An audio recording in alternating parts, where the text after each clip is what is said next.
Football League on a beautiful October Sunday in Irving, Texas. Fox Sports welcomes you to Texas Stadium, where the Dallas Cowboys will play without quarterback Tony Romo for the second consecutive week as they host the Tampa Bay Buccaneers. Good afternoon, everybody. Welcome to the NFL on Fox. I'm Kenny Albert, along with Daryl Johnston and Tony Siragusa. The new James Bond thriller Quantum of Solace coming to a theater near you on November 14th. Well, the Dallas Cowboys got off to a great start. They won their first 3 games, but since then they've lost 3 of their last 4. Daryl, what do the Cowboys need to do today to get back on track? Well, they've got to get off to a great start this afternoon. Last week in St. Louis, it was the perfect storm. The offense turns the ball over. Special teams gives up a big return. The defense struggles with sudden change, and at the end of the first quarter, it's 21-7. Not the type of scenario you want Brad Johnson in. They've got to come out this afternoon, play sound fundamental football. Do your job. Don't worry about the guy next to you. Just do your job. And on the other side, one of the surprise teams in the NFC, the Tampa Bay Buccaneers, with a record of 5-2, tied with Carolina for first place in the NFC South. And they got some great news pregame. Warwick Dunn is going to play today. Ike Hilliard, Joey Galloway for the first time in 5 weeks is going to be on the field. This is the healthiest the Buccaneer offense has been since the beginning of the season. And make no mistake about a need for motivation this week. Thanksgiving Day, 2006, the Tampa Bay Buccaneers were embarrassed here at Texas Stadium, 38-10. You know that John Gruden let his team remember that game, Tony, because they are vulnerable right now because they're missing a key ingredient. They are, Moose, and the reason why they're struggling is one simple reason. Leadership, both on offense and defense. This week, Zach Thomas actually stood up to the team and tried to rally that side. But offensively, with Tony Romo out for at least 2 more weeks, Brad Johnson needs to be the guy. He can't just manage the game like he has his whole career. This is an explosive offense that needs to feed off of big plays. Today, Brad Johnson is the key in the game. All right, Goose, the opening kickoff is coming up. The Dallas Cowboys and the Tampa Bay Buccaneers on Fox.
Degrees and sunny in Irving, Texas.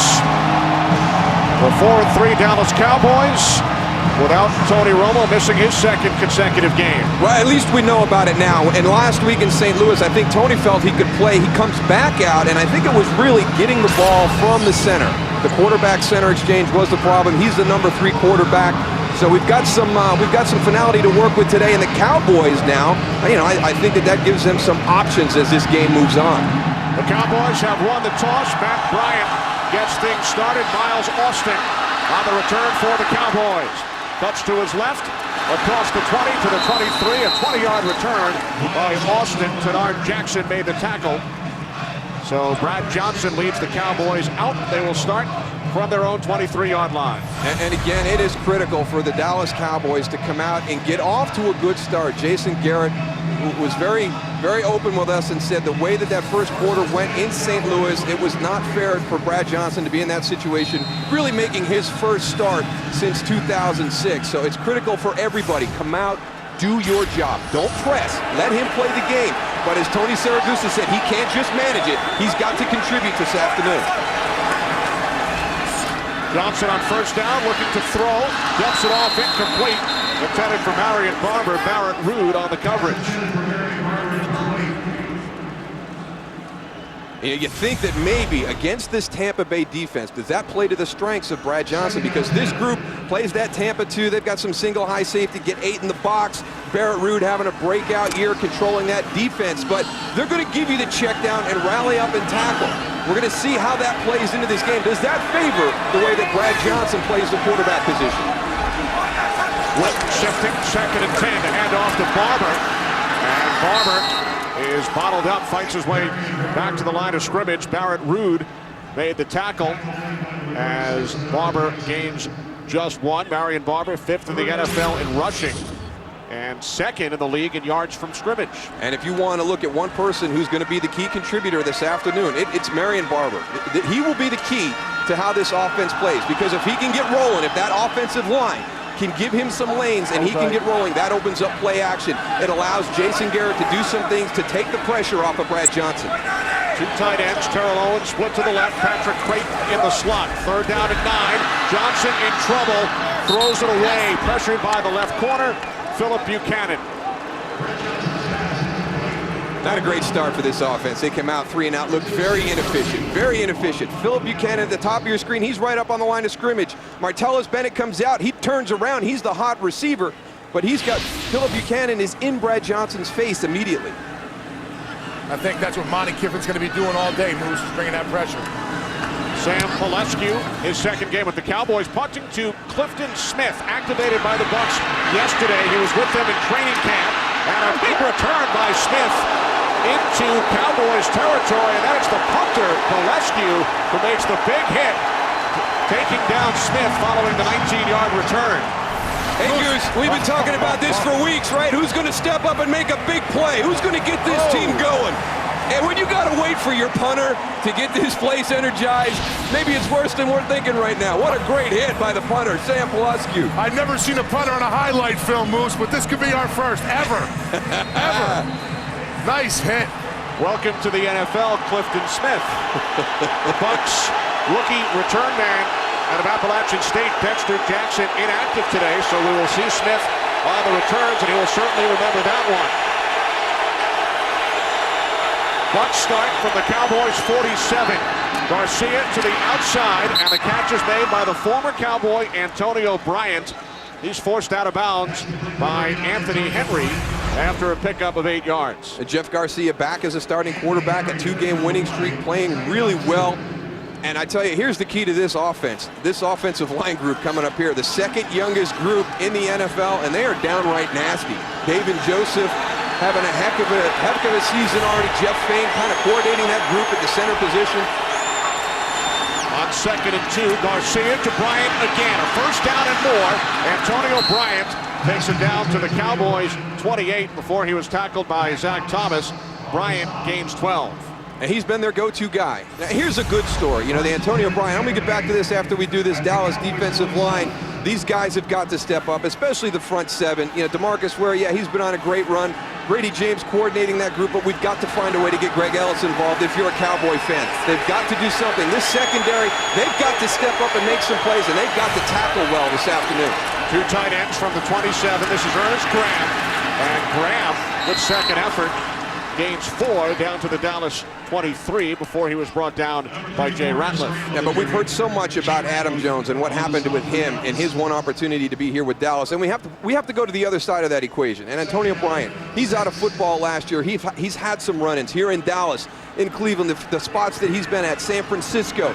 He comes down to Tampa Bay. He knows this is probably his last real shot for an NFL career, and he has taken advantage of that. He has seized that opportunity and has been the difference maker for this Tampa Bay offense. A 2nd-round pick by the Cowboys back in 02. Garcia on 2nd and 6.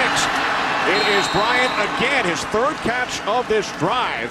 And of course, Antonio Bryant's defining moment here in Dallas came during a practice when he tossed the jersey at head coach Bill Parcells. Oh, that shows you he's got some moxie, but you've got to find a way to control that, and you've got to take that passion and that, you know, that fiery personality and apply it in the right way on the field, and he has done that this season with the Tampa Bay Buccaneers. Great catch right there in traffic. You can see the fearlessness, the strength at the point of the catch. 3rd reception for Bryant, 3rd down and 1 with Jamil Cook leading the way. Graham is stopped shy of a first down by Jay Ratliff and Tank Johnson. That's exactly what this defensive line needs to do, is penetrate and go after them. They can't go and just try to keep people in a little bit of an area. As you see right here, go. Don't wait for them. Go in there and make things happen and gang tackle. You know, hopefully Zach Thomas, speaking to this group, really rallied them this week. Here's Matt Bryant out to attempt a 36-yard field goal. Josh Bidwell is the holder. He will place it down at the 26 from the right hash. Bryant from 36, it is good. So the Bucs capitalize on their leading 15th drive they started in their opponent's territory. They lead the Cowboys 3-0.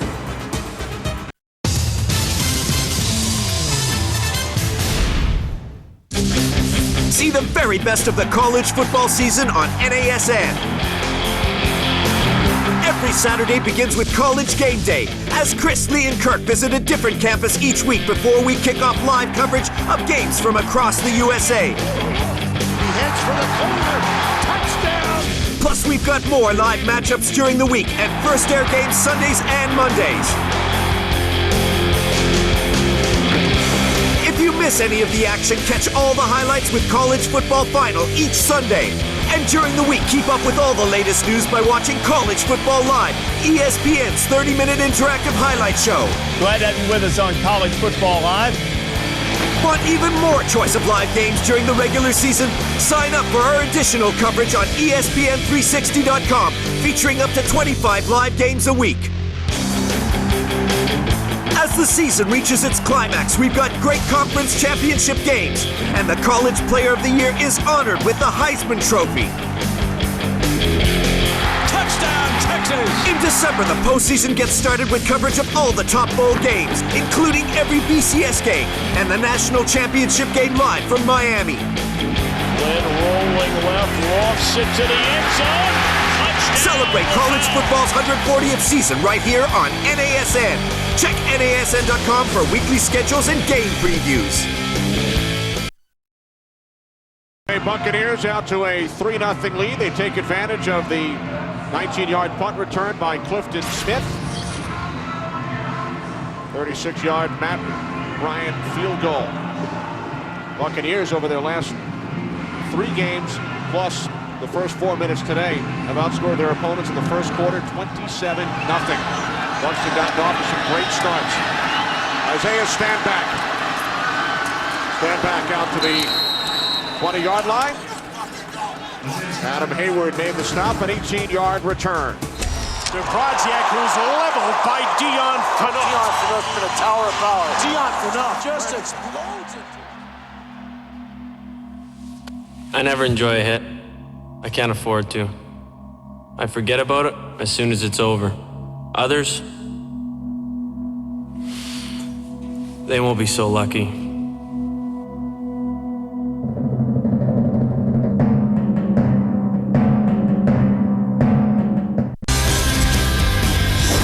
Florida versus Georgia, an intense regional rivalry. Last year, the Bulldogs raised the stakes storming the field. And Florida's title chances. This year, Tim Tebow and the Gators are out for revenge. Part of a live doubleheader following College Game Day, Saturday on NASN.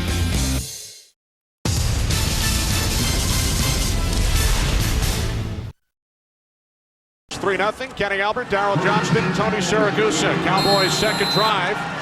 They went 3 and out on their first. Buccaneers have forced the most 3 and outs in the entire league. From the 21. Johnson fires a bit high, intended for Patrick Creighton. Tough to establish this run-pass mix, and you know, Jason talked about last week and what happened, but you can't get away from it. You know, you've got to stay with it. You can't just come out and go run, pass in your first 3 plays. So, you know, after that 3 and out, you see he's still going to come out. He's got to keep that mix, come out, throw on first down. Now they've got Roy Williams in there. We'll see if he can kind of take a step up from last week. 5 defensive backs for the Bucs. Johnson on second down, complete to Owens. Jermaine Phillips came up to make the tackle. Gain of 6 for T.O. But that's what they need to do. I mean, that's 6 yards. It puts you in a 3rd and 4. It opens up the playbook for Jason Garrett. Last week, a lot of negative plays, a lot of penalties. You know, they ran the ball.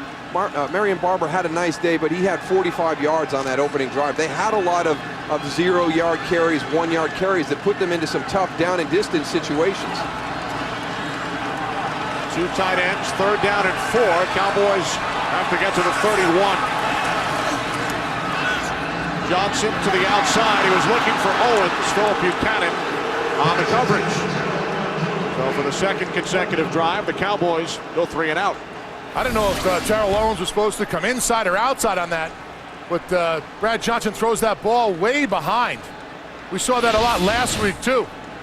That one looked more like a miscommunication, Goose. I agree that last week we saw some balls on the back hip and the back shoulder, but that looked like a miscommunication between Brad Johnson and Terrell Owens.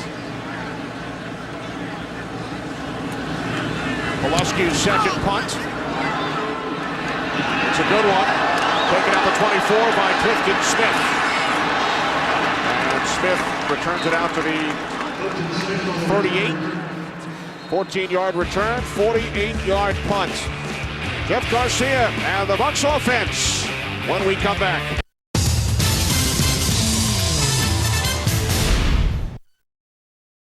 Field position for the Bucs. They will start from their own 38-yard line. Jeff Garcia making his 4th start of the season, his 3rd in a row. Brian Griese started 4 games. Suffered an elbow injury in Denver 3 weeks ago. Garcia steps up. Throws to the outside, and the catch is made by Clifton Smith. His first NFL reception in Cowboys territory. A 1st down as Smith gains 13. And that is the element that Jeff Garcia adds to this offense. His ability to extend a play. You know, and it was fun to watch pregame. He's out in pregame, and he's not just dropping back and throwing to his wide receivers. He was simulating the broken play when he was out here in just shorts and a shirt throwing passes back and forth with his wide receivers, simulating plays just like that. Garcia has gotten off to terrific starts this season, leads the league in first quarter passer rating. He is 4 for 4 so far today. Looking to make it 5 for 5, going deep for Galloway. No flags. Anthony Henry on the coverage. Talking about starting fast, had a chance to talk to Jeff Fain, the center, and he said the offensive line really goes and draws off of a fast start. I mean, he just likes it when Jeff Garcia gets out there, throws the ball downfield, gets them moving, gets them going. I'll tell you what, that guy right there drives this offense.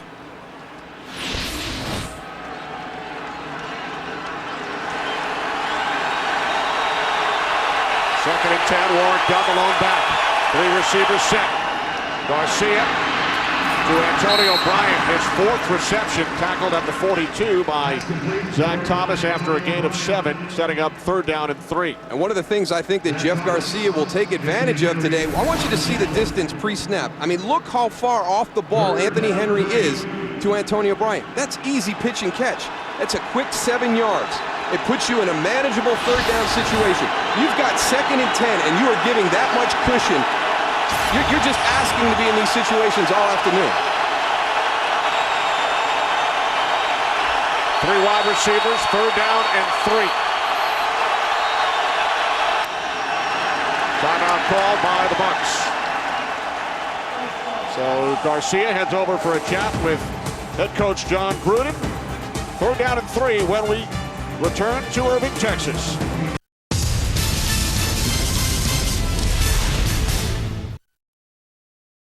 Back, 2nd possession for the Tampa Bay Bucs following the timeout. 3rd down and 3. Mike Hilliard shifting. Garcia out of the gun.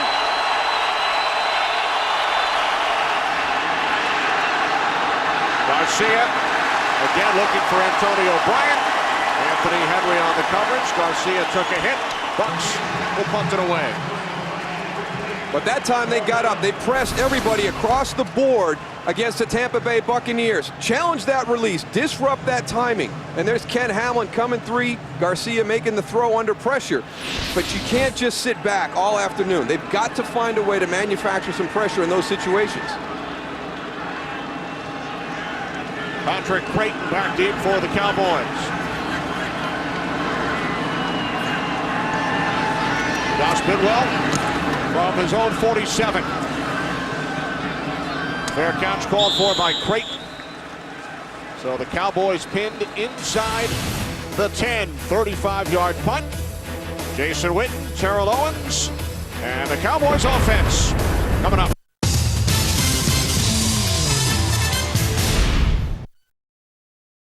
A look at the average starting field position today. Cowboys start from their own 7-yard line as Johnson hands it off to Marion Barber. Barber gains 1 up to the 8. Jermaine Phillips laid the tackle. Cowboys have gone 3 and out on each of their first 2 drives.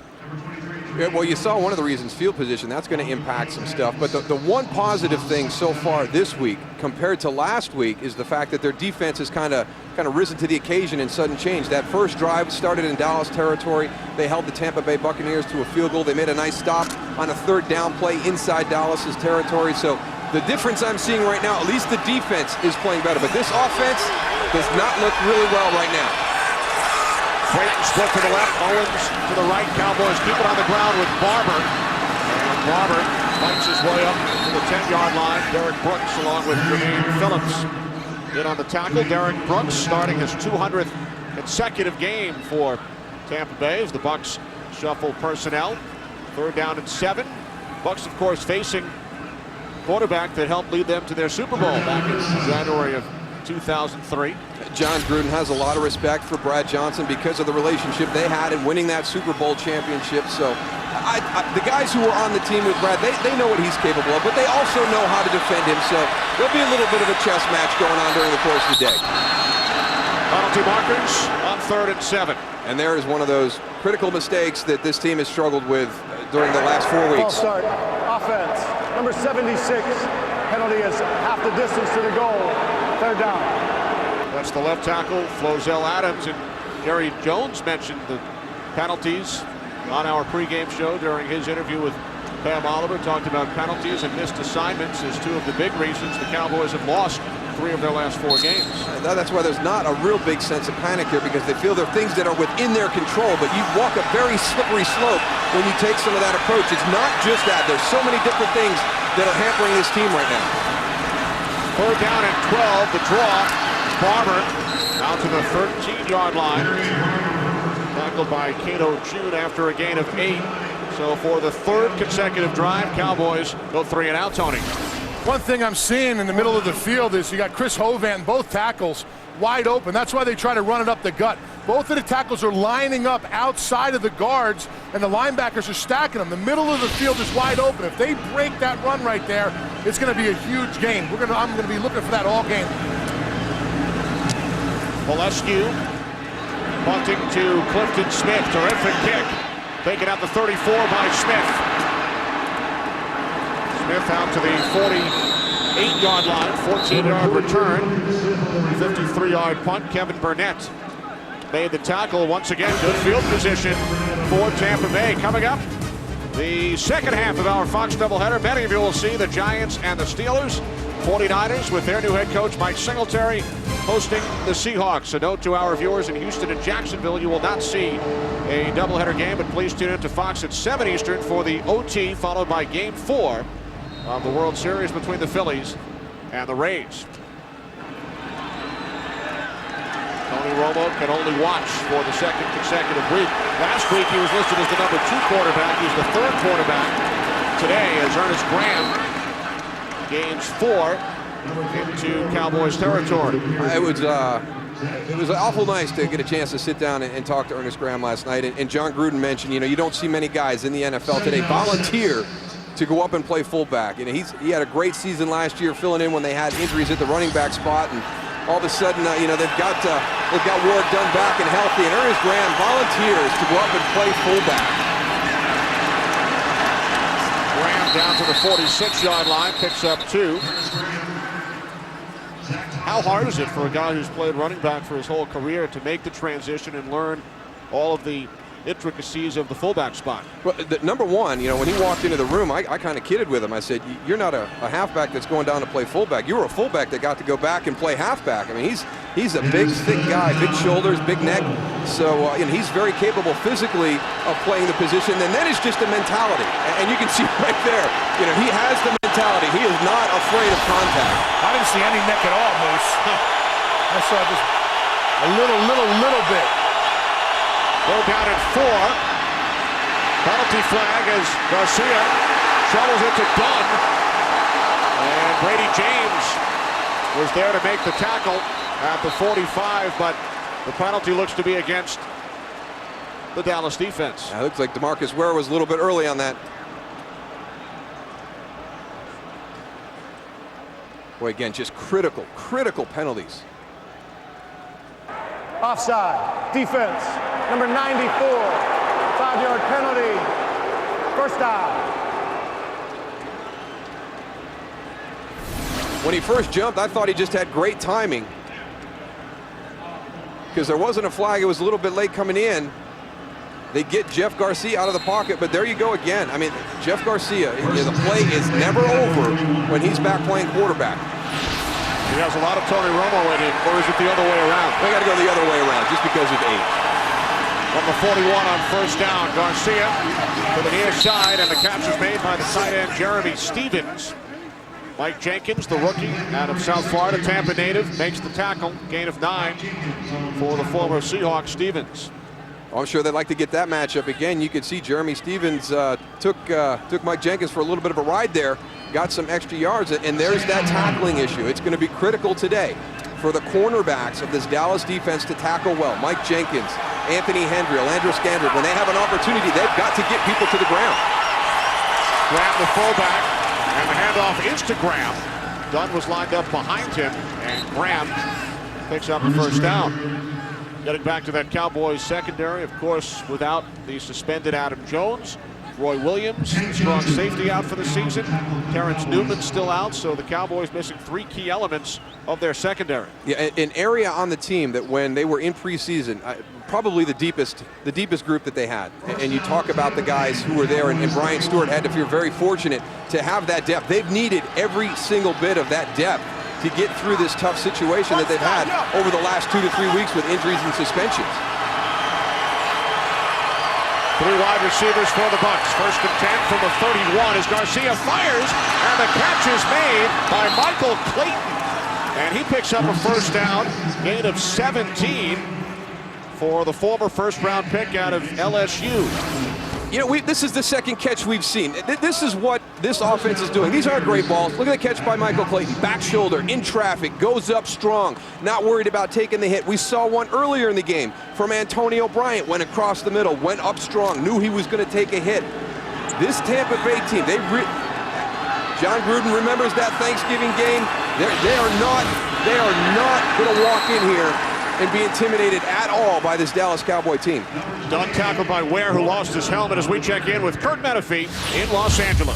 All right, Chiefs and Jets opening possession. Brett Favre hooking up with Leon Washington for an 18-yard score.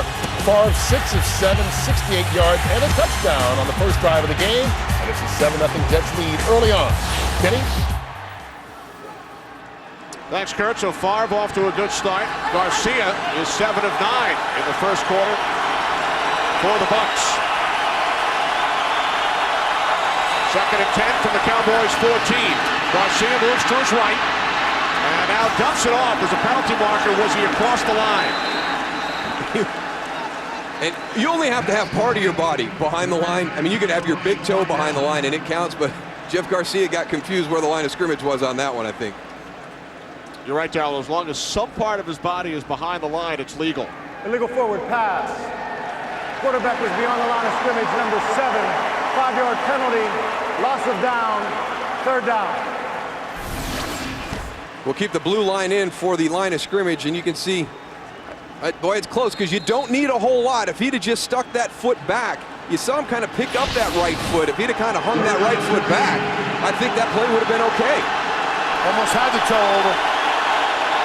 Instead, it's a 3rd down and 15 from the Dallas 18-yard line. Garcia throws, and a diving attempt is made by Galloway, but it's an incomplete pass. It doesn't matter. It was going to be coming back. Illegal motion on the Buccaneers.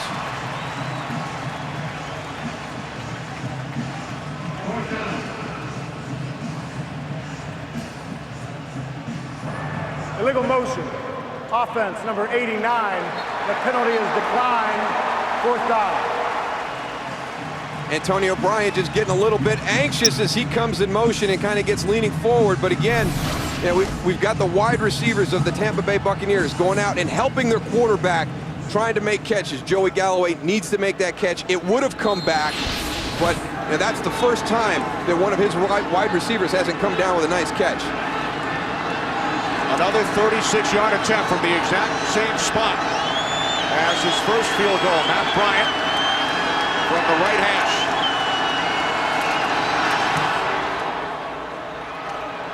Just inside the upright. Buccaneers lead 6-0.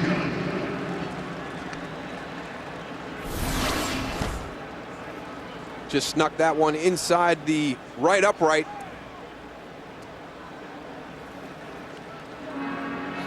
Darryl, you talked about the Dallas defense. Wade Phillips' crew has done a nice job today. They've held the Bucs to a pair of field goals, but how about the Cowboys' offense? 3 and out, 3 and out, 3 and out. Yeah, not looking good at all this afternoon, kind of starting the same way. And really the only difference right now is the defense is kind of tightening up once they get into the red zone. Last week, they were giving up touchdowns on sudden change. It was 21-7 at the end of the first quarter. They've had poor field position. They've been put in difficult situations, but they're hunkering down. They're making the Tampa Bay Buccaneers kick field goals, and now it's 6-0. That's just one play. And they don't have Tony Romo at quarterback, but they've still got some very explosive players on this offense. You're only one play away from being ahead 7-6. So the big difference right now, they're hanging in there, but this offense has got to get on track. They look so lethargic right now. And Goose, we were in St. Louis last week. Darryl alluded to the 21 points in under 6 minutes as the Cowboys allowed touchdowns on the Rams' first 3 drives of the game. What looks different to you today from field level? I'll tell you what, Brad Johnson just does not look like he's in sync with the team. I think at some point they're going to have to pull the trigger. Brooks Bollinger's going to have to go in. He's got a stronger arm. He can throw downfield. We talked about it earlier. They need some big plays, be explosive out there. This team needs something to go and get sparked up, and I think at the quarterback position, you're going to have to go and make the change at some point. And they didn't have that option last week, Tony, because they thought Tony Romo was going to be able to go. They put him at number 2. They put Brooks Bollinger at number 3. Now when Tony Romo comes back out to test it again, he doesn't feel comfortable with the quarterback center exchange and getting the ball out under pressure. So this week, Tony Romo is the 3rd quarterback. Brooks Bollinger is your number 2. So at some point, does Jason Garrett have to make a change and put somebody in that's got a little bit more mobility to be able to extend these offensive plays? Well, this is the first time they're not backed up too, Moose. Let's see what happens in this drive. That starting field position, Goose, for the Cowboys as Johnson's pass is caught out at the 36-yard line for a gain of 7 by the tight end, Jason Witten. And there's a guy who's quietly had a really nice season up until this point, Barrett Ruud. I mean, Jason Witten is a big guy. Checks down right over the top of the quarterback, turns around. Barrett Ruud just hits him and stones him. Jason Witten gets no more yardage after the catch. You know, watching this defense from down here, Moose, you know, they're all watching Brad, what he's doing. They're not really threatened by that deep ball. They're all playing tight up on the line of scrimmage, playing the run really well, and not really getting a lot of depth like you would see Tampa usually do, especially at the linebacker position. Goose Marion Barber, with under a half minute to go in the quarter, picks up the first Cowboys first down of this game. But maybe more important on that play was Mark Colombo is out there mixing it up with Derek Brooks. I mean, we never saw that last week. We never saw this team, somebody on this group say, you know what, I'm not standing for this anymore. They've got a little bit more passion this afternoon. Colombo showing some emotion. First quarter comes to an end. Bucs lead 6-0. Fox NFL Sunday will return in a moment.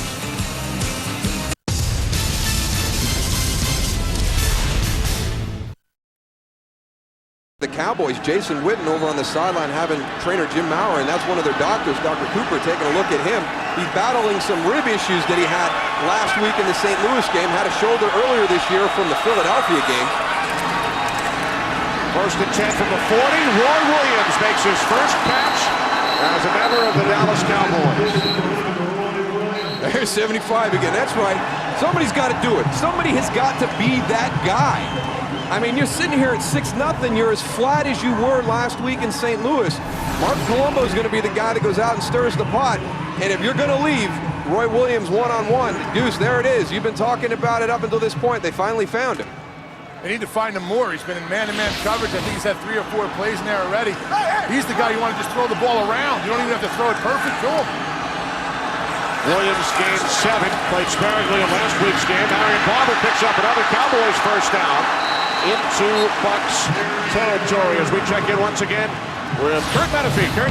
Well, the Rams thumped the Cowboys last week. They're trying to make it 3 in a row by knocking off New England today, and this will help.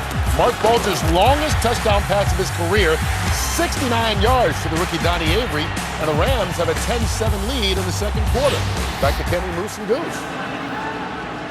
Donnie Avery, the rookie out of the University of Houston. Jim Haslett with back-to-back victories over the Redskins and the Cowboys. He's 2-0 as head coach of the Rams. Barber to the 45, gain of 1. Derek Brooks made the tackle, and Jason Witten heading off to the Cowboys locker room. And there goes one of those key guys. There's so many weapons for Brad Johnson to utilize. Terrell Owens on the outside. We've seen Roy Williams, Patrick Creighton, Jason Witten, one of those guys that would work the underneath coverage. You know, the areas that Brad Johnson is comfortable throwing the ball. It all falls now to Martellus Bennett. He's got to step up and play with Jason Witten heading into the locker room.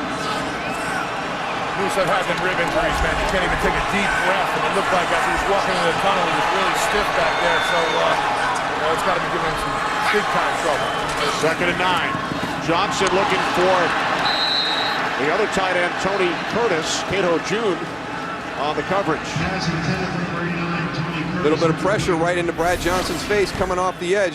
There's Cato June, number 59. Mark Colombo, 75, has got to go down inside to take Barrett Ruud. That allows Cato June to come free, gets a hand on the football. Probably lucky he did. Savvy Piscatelli was right there in tight coverage. He might have picked that one for a touchdown. So without Witten, the Cowboys have 2 tight ends on the field, Bennett and Curtis. 3rd down and 9. They have to get to the 36 for a first down. Johnson to the tight end, Bennett. And Martellus Bennett down the sideline from the 35-yard line. Picks up a Dallas first down, a gain of 10. And one of the reasons you're going to get some 2 tight end formations today is to push this out farther, to get that distance a little bit farther for those edge rushers. They've got speed off the edge. Gaines Adams, Greg White, they've got some people that can come off the edge. By putting that tight end in, you extend it a little bit more. 3rd first down of this drive for the Cowboys, who trail 6-0. From the Tampa Bay 35. Quick out to Owens, and he's tackled for a loss by Philip Buchanan. Loss of a yard on the play.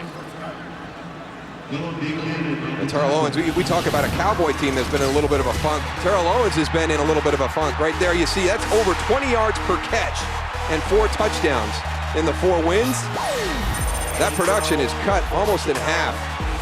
10 yards per catch and only 1 touchdown. He said the blueprint came out in the Green Bay game, and you see a lot of similarities in how he's defensed. Averaging only 3 yards per catch today. Inside handoff to Barber. And Marion Barber with a terrific second effort. Down to the 25-yard line, close to another Cowboys first down. And they're playing with so much more emotion this afternoon than they did last week in St. Louis. It just be physical, run, bounce off tackles, get your guys excited. Marion Barber is one of the guys that can do it. We saw Mark Colombo earlier in the game just getting after people, being a little bit nasty. They're big enough up front with that offensive line, Moose. Something that me and you talked about. When are they going to go and play together as a group or just go and pound people? I remember playing the Dallas Cowboys, man. You always feared that offensive line, and Mark Colombo looks like he got a little sparked up today. Barber picks up the first. Down to the Tampa Bay 23. You referenced the last time these teams met, Thanksgiving 2006. Barber scored 2 touchdowns in that game. Tony Romo threw for 5, and you know John Gruden used that game as a rallying point to his club this week. Well, when you're on Thanksgiving Day, you're playing in front of all your peers. You're the only game that day. You've got a couple of games on Thanksgiving Day. When you're on TV, nope, there's not another football game there but yours in the NFL, and they got thoroughly embarrassed by the Dallas Cowboys here at Texas Stadium. So you know John Gruden was talking to his guys about that game. With the play clock at 1, Johnson calls timeout. Early second quarter. Cowboys on the move. They trail 6-0.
See the very best of the college football season on NASN.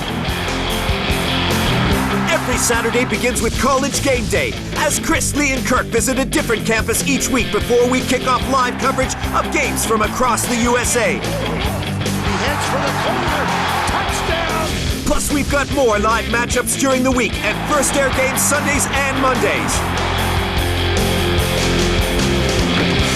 If you miss any of the action, catch all the highlights with College Football Final each Sunday.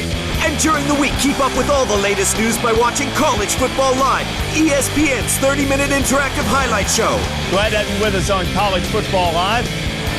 Want even more choice of live games during the regular season? Sign up for our additional coverage on espn360.com, featuring up to 25 live games a week. As the season reaches its climax, we've got great conference championship games, and the College Player of the Year is honored with the Heisman Trophy. Touchdown, Texas! In December, the postseason gets started with coverage of all the top bowl games, including every BCS game and the national championship game live from Miami. Lynn rolling left, lofts it to the end zone. Celebrate college football's 140th season right here on NASN. Check NASN.com for weekly schedules and game previews. 49th consecutive sellout here at Texas Stadium. Cowboys' final season here in Irving. New stadium in Arlington on schedule. Will open next season.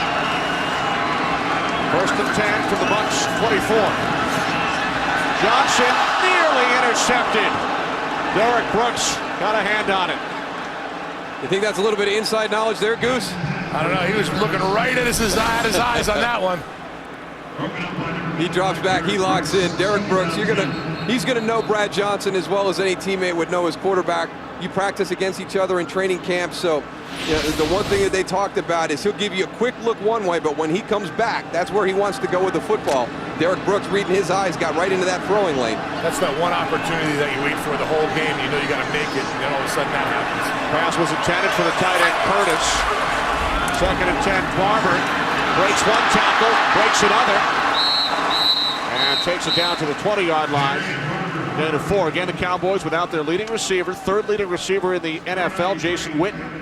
In the locker room, went in for x-rays on his ribs. 3rd and 6.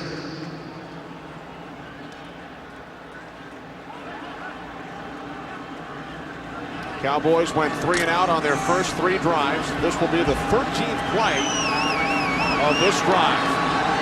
Strong safety Jermaine Phillips has come out of the game. Phillips shaken up.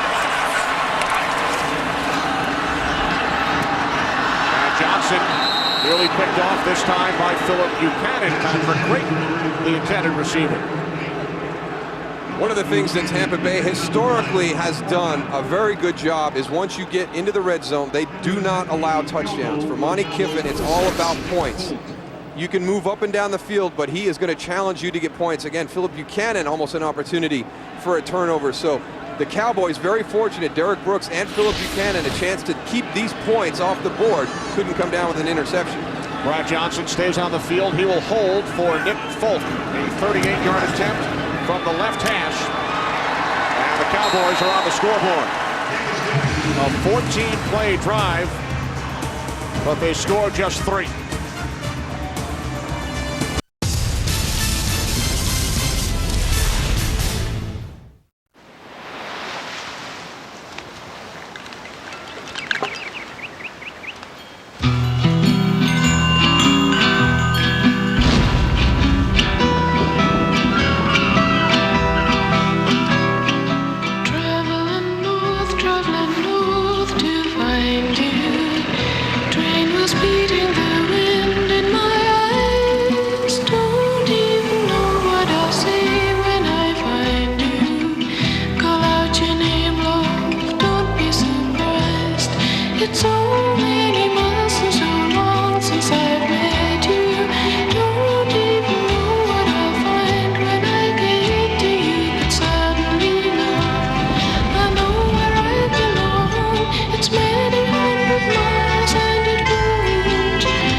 Cowboys' best drive of the game, over 6.5 minutes, 14 plays.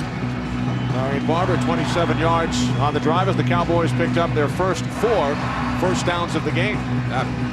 Best drive of this game, best drive in quite some time. Better than anything they had last week. I got Chris Hovan rocking some AC/DC here at Texas Stadium. He's a piece of work, that guy. Dude, he loves it, bro. A modern-day Goose. Clifton Smith from the 9. Smith runs into Patrick Watkins after a return of 16 yards.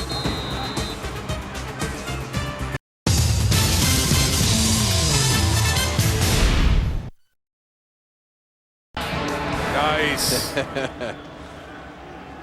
Halloween coming up. Mike Ratus, the Moose jersey. Thank you, Mike. And more.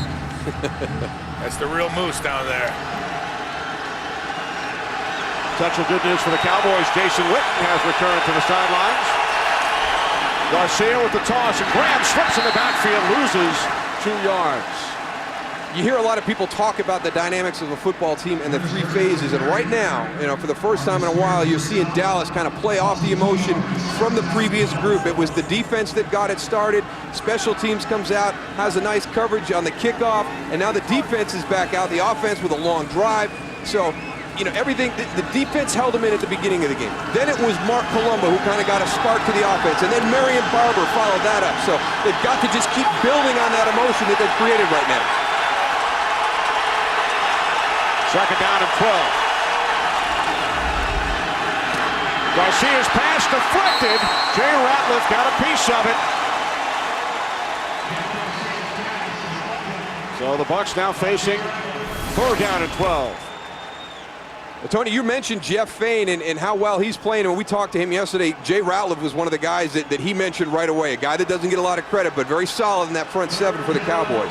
I think, you know what, today, Moose, both of these centers, I think we got the 2 best centers in the league playing in this game. Jeff Fain and Andre Gerard. They're both playing really well, but you talked about Jeff Fain. The way he goes and points out the linebackers and blitzes, I mean, this guy knows exactly what's going on the whole defensive side of the line of scrimmage. Garcia steps up on 3rd and 12. He throws to a wide open Joey Galloway. And the former Cowboy picks up a first down out of the 43, a gain of 20 yards. Again, Jeff Garcia being able to extend it. DeMarcus Ware's on the outside. Alex Smith gives him a little bump to slow him down. Look at that ability to step up. I mean, Goose, you got to get somebody in the middle. I mean, they're just letting Jeff Garcia, he can scan the entire part of the field. They got everybody pushed to the outside. Jeff Garcia just does a great job, and his offensive line does a nice job of giving him them lanes. You know, he's not a real tall guy, but when you have them lanes, I mean, it's like in practice. You can see everything downfield. Garcia's pass bounces away from Bryant. 2nd and 10, but first, another game break. Here's Kurt. Guys, Anquan Bolden missed 2 weeks and the bye with that facial surgery following that vicious hit against the Jets. Comes right back today. Touchdown catch, 5 yards out against Carolina, and it's 10-0. Arizona on top in the 2nd quarter. Back to Kenny, Moose, and Goose. Arizona coming off the bye, record of 4-2, first place in the NFC West. It's Goose's team to watch out for at the beginning of the season. I told you, man. I got just too many first-round draft picks. Not to go and watch those guys. Empty backfield, 2nd and 10. Galloway into Cowboys territory. Another Bucks first down. Wrestled to the turf by Anthony Henry after a gain of 14. You know what? Joey Galloway brings speed to the game. Look at the separation again. What do we got? 8 yards again. Anthony Henry is 8 yards off. Now it's just pop up, give me the ball, and now I've got a blocker. I got Michael Clayton out there in front of me. Well, he's going to be able to get in front of me because the defender's 8 yards off the ball. I don't even know why they do that. Why would they give them such a big cushion? You think, you know, they're expecting deep routes? I mean, you're trying to respect Joey Galloway's speed, but that'll become an automatic for Garcia. He'll just pop up and get it out there. From the 44, Ernest Graham. Graham gaining 3 yards down to the 41. As we approach 7 minutes remaining, 2nd quarter. Buccaneers with a pair of field goals. Cowboys went 3 and out on their first 3 drives and then drove 14 plays on their last possession.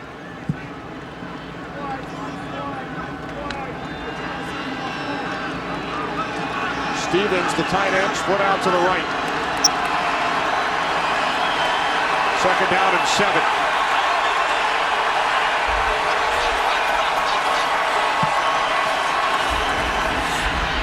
Garcia to the outside, and Graham able to hold on to the football. Took a big hit from the rookie left corner, Mike Jenkins.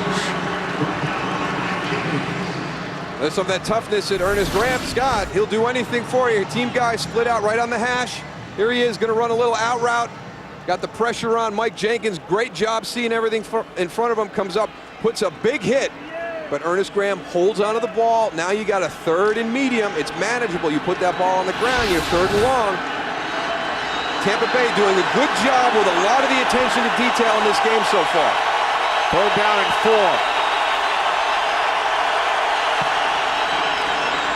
Garcia steps up, takes off, has a first down. DeMarcus Ware made the tackle, but not before Garcia picked up 6, and the Bucks able to move the chains. Here it is again, Goose. I mean, it's just this huge void in the middle. You've got a mobile quarterback. When the pass rush comes up, it's going to get all funneled to the outside. I want you to see the middle of the field open up. Go ahead and roll it. Look at that void right there. That's Jeff Garcia. As your quarterback, you know he's going to move. They've got to be better with the integrity of their rush lanes. They're getting to the outside. I don't know if the line is doing a good job of funneling, or we've just got something that you've got to correct if you're with the Dallas Cowboys in the defensive line and know who's quarterback.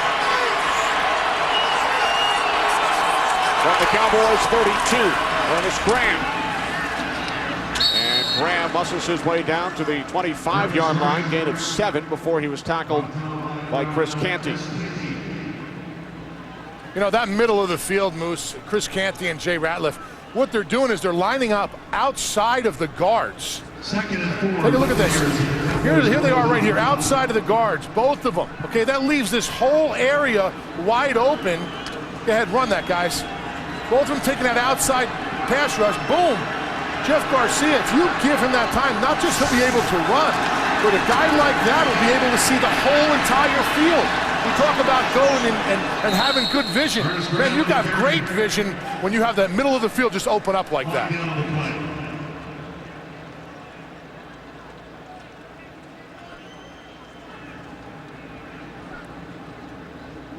Holding, offense, number 52, 10-yard penalty, 2nd down.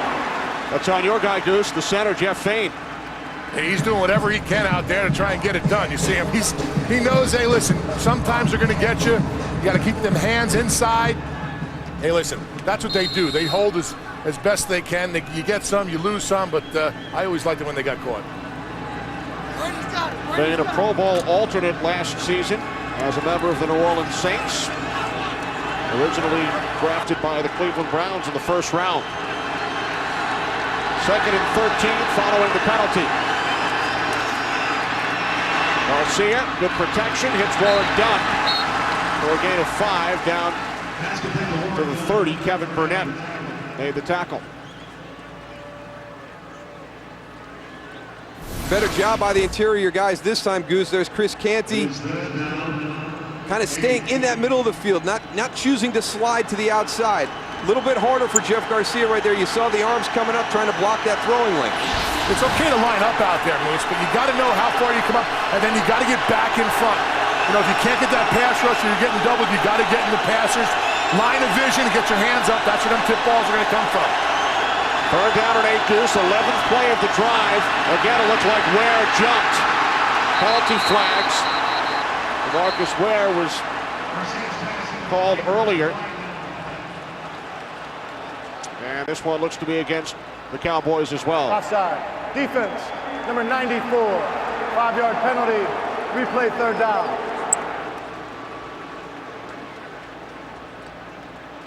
Check and see if DeMarcus Ware is getting caught on the hard count. I don't know if he's looking at something. A lot of times when you're in the other stadium and you have to go on that silent count, the quarterback will lift his leg, the center will pop his head up. Some guys get on that 1001 rhythm. Jeff Garcia probably doing a good job of alternating. He and Jeff Lane alternating the amount of time for when he lifts his foot in that shotgun. Usually as soon as that center right there drops down, that's when you want to take off. Just a little early. Garcia directing traffic. Can't find it when he slips. Back at the 33-yard line. And Jay Ratliff celebrates.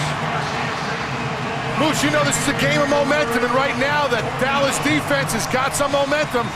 The offense needs to go and take this and take it off the sideline. See Jeff Garcia right here, a swarm of Dallas Cowboys defenders going and chasing it down, trying to get that sack. Well, he's made some good decisions in extending the play. I don't think he had to break the pocket on that pass. You see him right here. He's going to say, that's on me. He pats the chest. This will be a 51-yard attempt. Bryant in his career just 2 for 8 from 50-plus. His career long, a 62-yarder from the right hash. Bryant from 51, and it is no good.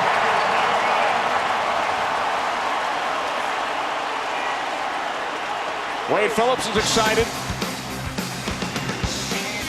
Good field position for Wade's Cowboys.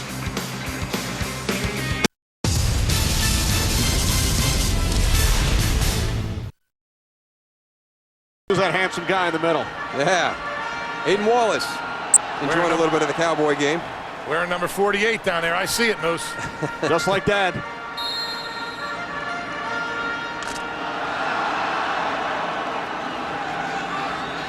Cheering on the Cowboys. He wears 48, but we all found out last year in Indianapolis who his favorite players are. We won't tell. As he plays for the Colts. Marion Barber out to midfield, a gain of 9. And that should bring us to the 2-minute warning. Cowboys put together a much better drive on their last possession after going 3 and out on their first 3 as Tony Romo watches. Cowboys defense has played well today. 6-3 Bucks.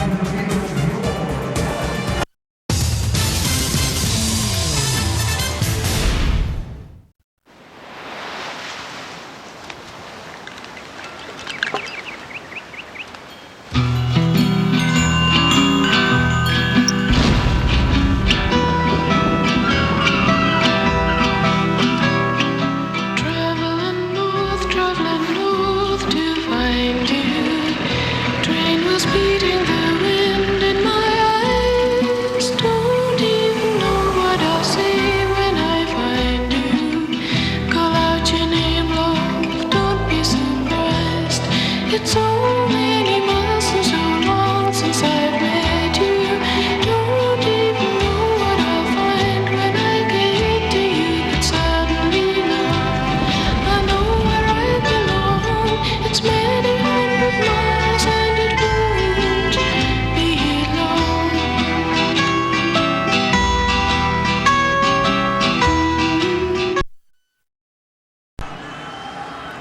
Second down and 1 from midfield for Brad Johnson and the Dallas Cowboys offense. Buccaneers leading 6-3. Inside handoff, Barber, first down. To the Tampa Bay 47, Barrett Ruud made the tackle.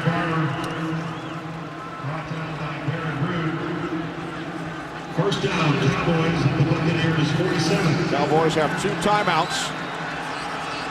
1:40 remaining in the half. 3 wide receivers on first down. Complete to Terrell Owens. Owens out of bounds. Clock stops with 1:32 remaining. Gain of 5 to the 43. Out of bounds at the Tampa Bay 43. Good spot of the field moves to actually go and take a shot downfield. Offense is moving the ball really well, but you got to get that deep threat at some point to draw those safeties, make them back up so they can't help out on the runs. Now it looks like they've really compressed the field a little bit down, knowing what Brad Johnson likes to do. Johnson taken down on 2nd and 6, gains Adams with his 3rd sack of the season. Wow, did he get there quick? Wow. Usually your edge rusher, he's going to be actually inside. Gaines Adams just whoosh. Oh, no, that was 97. He loops all the way back to the inside Jimmy Wilkerson. Jason Garrett told us watching film, Gaines Adams reminds him of the former Buck Simeon Rice.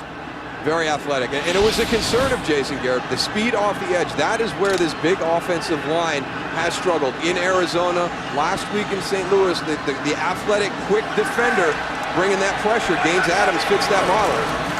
3rd down and 12. Johnson dumps it off to Barber, and it's Rondé Barber who horse-collared Marion Barber. Penalty marker with 40 seconds remaining in the half. Well, that's going to give Dallas another opportunity. I mean, they're about ready to punt the ball here and give up an opportunity for points. Rondé Barber. Personal foul. Defense number 20, horse collar tackle. 15-yard penalty added to the end of the run. Automatic first down. Gets his hand up inside, gets on that shoulder pad, pulls him straight back down. You know, in Rondé's defense, that is a tough situation. When that's all that you got to grab, you don't want to let the guy go. You know you have the horse collar, but you don't know if there's another defender. The guy can go for a touchdown. At some point, you just got to go and say, okay, well, I can't go and discipline him for aggressiveness, and that's just what you saw in that play. Remember, the most infamous horse collar tackle was made by Roy Williams of the Cowboys on Terrell Owens. Then with the Eagles, the year Philadelphia went to the Super Bowl. Yeah, it's the concern for player safety, and I like the rule. I like the call on that, but I do agree with you, Tony. From the 33 on first down, pass is caught by the tight end, Bennett. Yeah, he didn't get out. He didn't get out. And that will force the Cowboys to use their 2nd timeout with 31 seconds remaining in the first half. We saw Terrell Owens be able to get out of bounds and save a timeout. Martellus Bennett, he's got a couple of Buccaneer defenders coming in. You see he goes down inbounds. Bennett, the rookie, 2nd-round draft pick out of Texas A&M. They've added 2 seconds on the clock. Coming up, the Visa Halftime Report with Kurt, Terry, Howie, Michael, and Jimmy. They'll bring you scores and highlights, and the Fox Sports ticker will have all the latest stats. That's coming up on the Visa Halftime Report. Dallas Cowboys playing without quarterback Tony Romo for the 2nd consecutive week. Lost in St. Louis last Sunday, 34-14, their 3rd loss in the last 4 games. Trailing Tampa Bay 6-3, 33 seconds remaining in the 2nd quarter. Johnson loads of time on 2nd and 5, and he overthrows Roy Williams. Plenty of time that time in the pocket. His offensive line does a great job keeping everybody in front of him.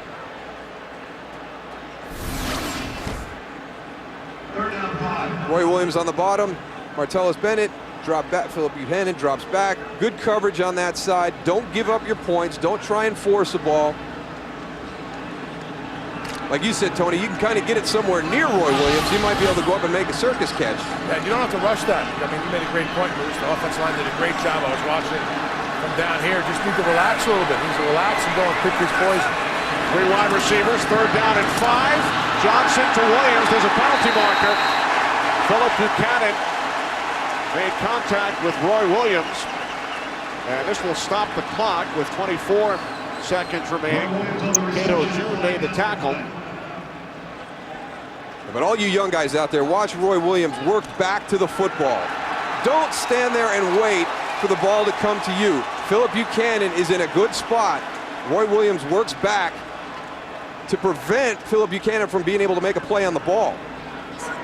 Pass interference. Defense, number 31. Spot foul. Automatic first down. But all you young guys, watch Roy Williams. Little hitch route on the outside.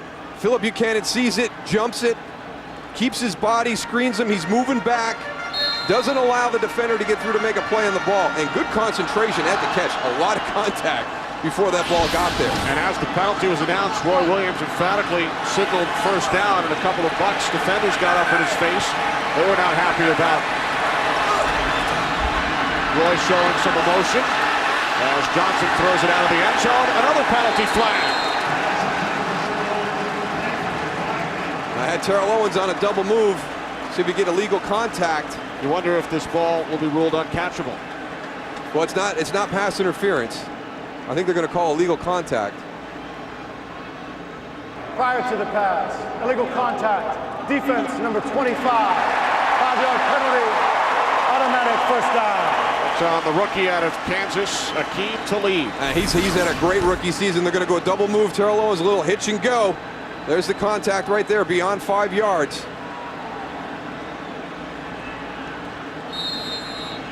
Listen, as long as the officials are calling it both ways on that, I don't have a problem. You know, you can't contact downfield, but they're really looking for it down here on the field. Goose is the 3rd penalty of this drive, which led to a Cowboys first down. And a huge one being the horse collar out in midfield that would have got the Bucs the ball back.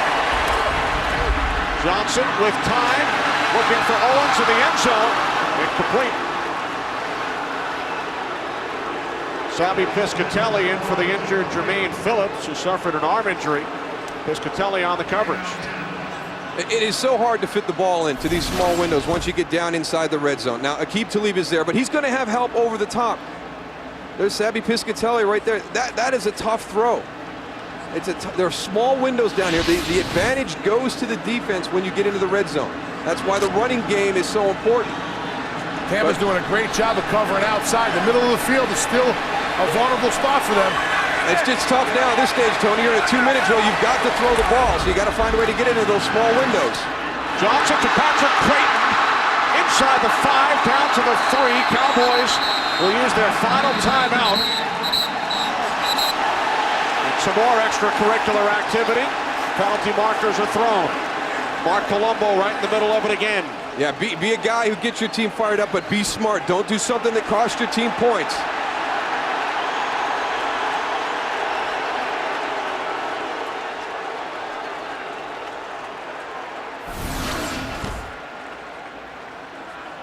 Patrick Creighton, little whip route, goes to the outside, breaks back inside, works down inside the 5-yard line. And then here comes the extracurricular.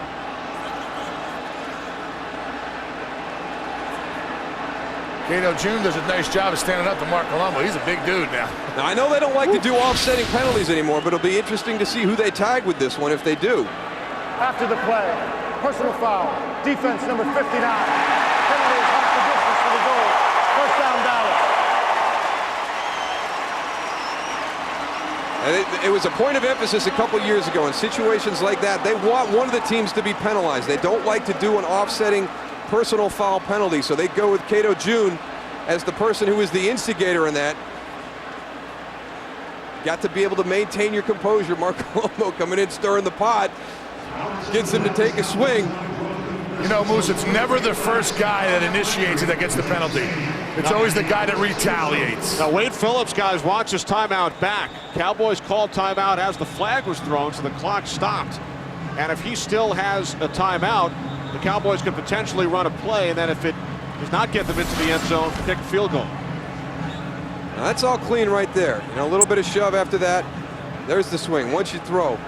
And Mark Colombo had his hand up, you know, up under the face mask and stuff. But like you said, Goose, the retaliator, 95% of the time, is the guy who'll get flagged. It's a long game. You got to turn and walk on them. They didn't give him the timeout back. We've got 6 seconds here. He's rolling the dice a little bit. This ball has got to come out fast. If this Tampa Bay defense can bust through clean and get a sack, you're going to leave points off the board. As fired up as Mark Colombo is, man, I'd run the ball right behind him. Quarterback draw. Johnson, corner of the end zone to Roy Williams. Touchdown!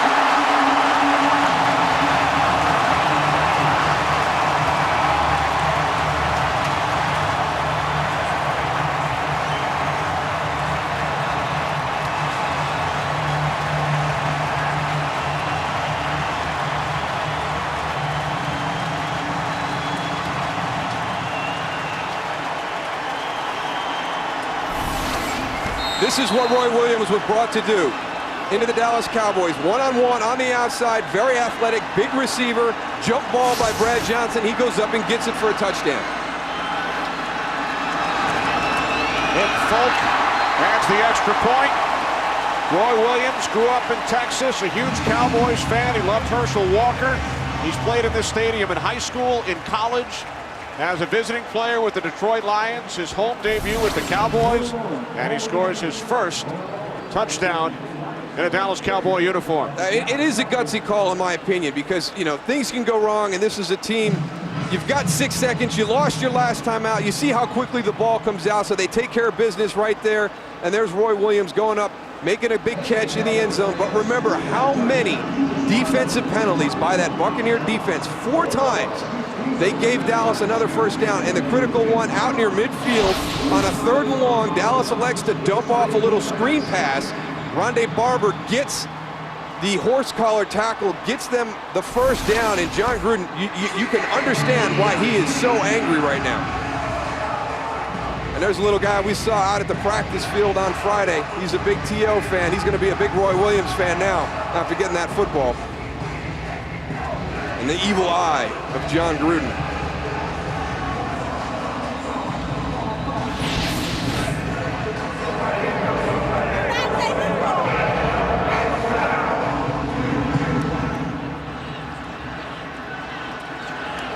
Kickoff out to midfield.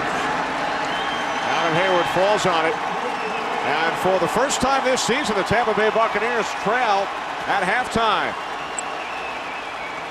2-yard touchdown pass from Brad Johnson to Roy Williams.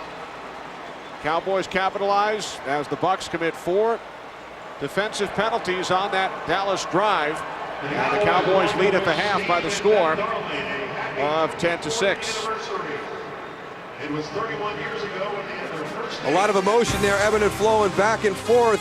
The Dallas Cowboys end the first half, go in at halftime with all the momentum. I thought it was a very entertaining first half. Dallas came out struggling. It looked like Tampa was going to jump on them a little bit. Their defense hung in there. Saw the emotion of Mark Colombo, then Marion Barber got going. Now it's the emotion of John Gruden, not happy at the end of the half. The Visa halftime report is coming up after these messages. You can't script October. Last night.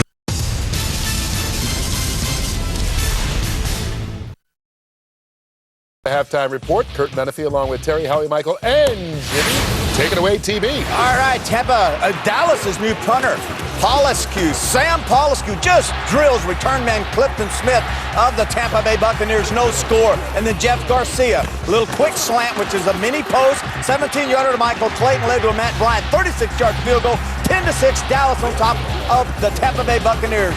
Mike, there's Roy Williams, touchdown, little fade route, that's why they brought him in, good job. Atlanta at Philadelphia, rookie quarterback Matt Ryan out of Boston College, set up, there's the post route, there's the gun, in between everyone. How in the world did he do it? I don't know. Roddy White, great concentration, 55-yard touchdown reception, 7-0 Atlanta. Then Donovan McNabb, shotgun, takes it in, quarterback, draw, 7-0 Atlanta, and Philadelphia locked up at the half. Washington at Detroit. Clinton Portis leads the NFL in rushing. Watches Rudy Johnson of the Lion from 11 yards out. Heck of a game. Lions on top of Washington, 10-6. Arizona at Carolina. There he is, Anquan Boldin. Facial fractures, plays in this football game. A lot of courage. Warner finds his man, Anquan Boldin. 5-yard touchdown. It's 10-3. Arizona on top of Carolina. And then the Rams at New England. Steven Jackson, great running back for the Rams, out of this game with a strained right thigh muscle. Watch has been Jarvis Green Ellis running in from 2 yards out. New England on top early on the Rams, 7-3 second quarter. Mark Bulger, play action just to move the linebacker, give separation from the safety. There's the corner man from out on the outside. Donnie Avery beats him. 69-yard touchdown reception, 13-10. New England in a fight for their lives over the visiting Rams. Chargers at New Orleans, in London. Big Ben the clock, Howie. Big Ben the clock, Michael, not the quarterback. Explain that to him. Deuce McAllister running back for the Saints. 1-yard touchdown, 16-3 Saints on top of the visiting Chargers, or the San Diego Chargers. Then it's Rivers. Almost sacked, drops it off to LaDainian Tomlinson, 12-yard touchdown, 16-10 now Saints. Then Drew Brees back, lofts a gorgeous pass, the leading passer in the NFL. He finds Lance Moore with a 30-yarder, 23-17 Saints on top of the Chargers at half. Buffalo at Miami. Chad Pennington, quarterback for the Miami Dolphins, having an excellent year. Play action at the goal line, Jimmy. Man-to-man coverage. Everybody gets lost. He finds Antonio Fasano. His touchdown. It's 9-7 now. Buffalo on top of the Miami Dolphins. Kansas City at the Jets.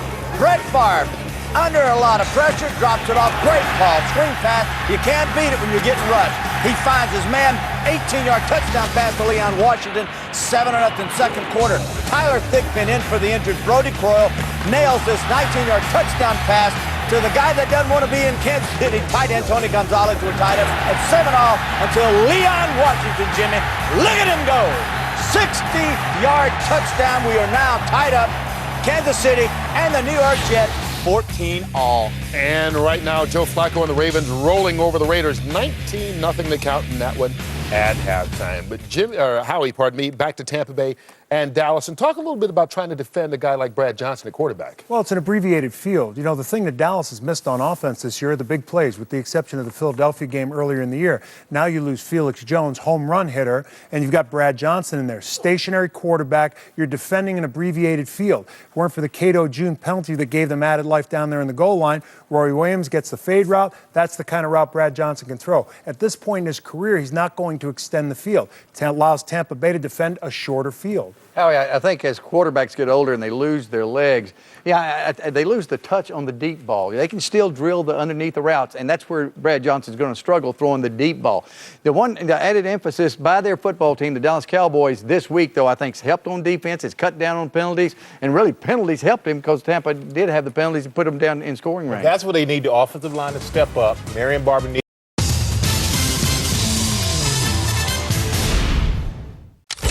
Brodziak, who's leveled by Dion Phaneuf. Dion Phaneuf's been a tower of power. Dion Phaneuf just explodes it. I never enjoy a hit. I can't afford to. I forget about it as soon as it's over. Others, they won't be so lucky.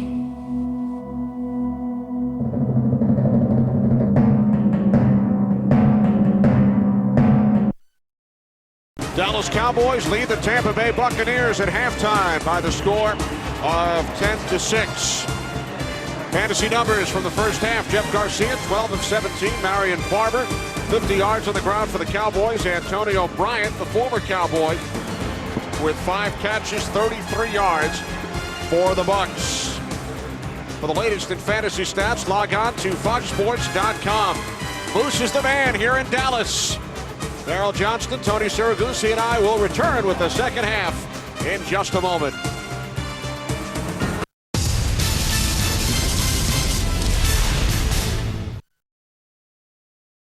Only 101 yards of offense for the Cowboys, Darrell, in the first half, but they were helped tremendously by the 6 Buck penalties. They really were, and 4 of those coming on that last drive in a 2-minute situation and allowing Dallas to have an opportunity to score the touchdown at the end of the first half. So let's see if this Tampa Bay Buccaneer offense can come out and get this team back on track. Their defense kind of let them down a little bit there at the end of the first half. Nick Folks kickoff, taken at the goal line by Clifton Smith. And Smith loses the football.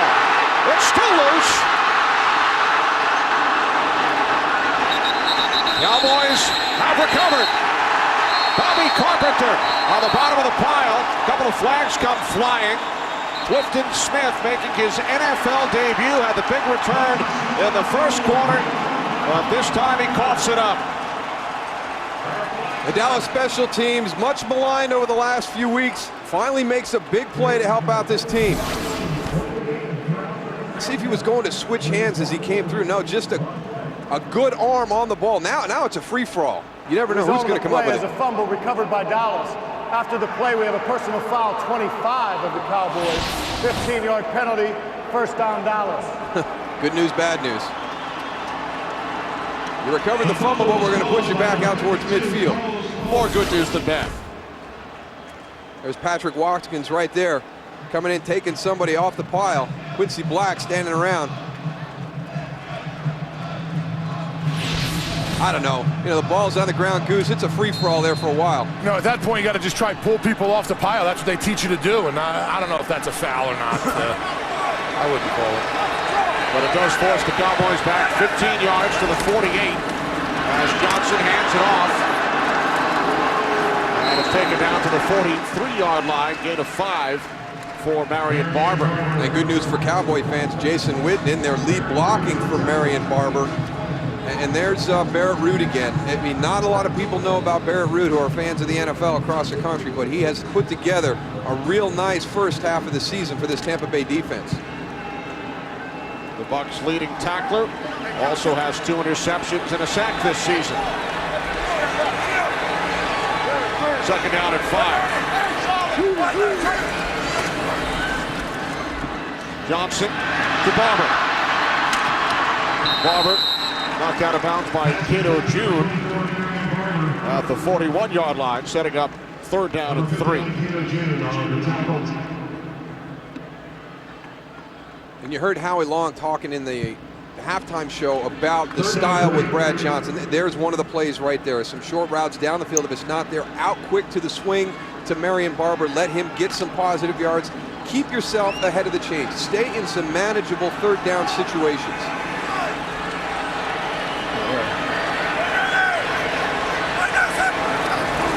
On 3rd and 3, Cowboys keep it on the ground with Barber. That's going to be close.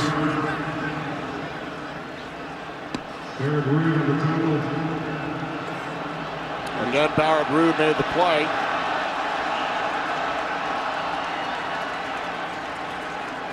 Ball spotted back at the 39-yard line.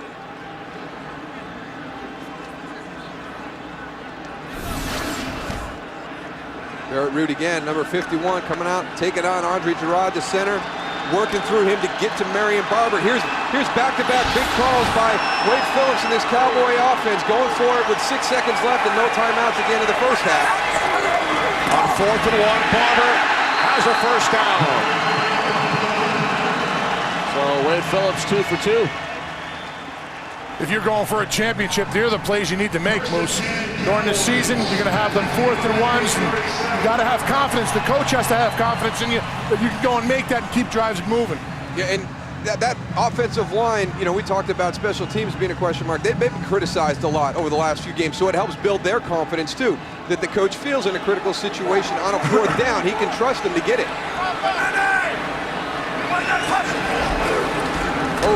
Barber spins away from Cato June. There's a penalty flag.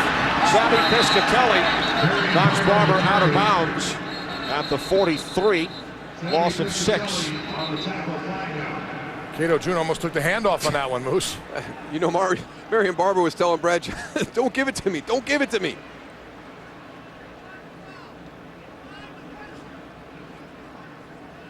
Holding, offense, number 65. Penalty is declined, second down. So the Bucs will take the play. All right, Cato June just comes completely clean, coming from the offensive right side. There he's into your screen right there. Just, I mean, untouched. You're right, Goose. He got there right as the ball was being handed off. Officially a loss of 5. Now second down at 15. Tashard Choice is in the backfield. The 4th-round pick out of Georgia Tech. 2 tight ends. Johnson looking right. And he was under pressure, throws it away. So a 3rd and 15 coming up for the Cowboys. Something didn't look right on that one. Can't figure it out, but it just, that play was out of sync.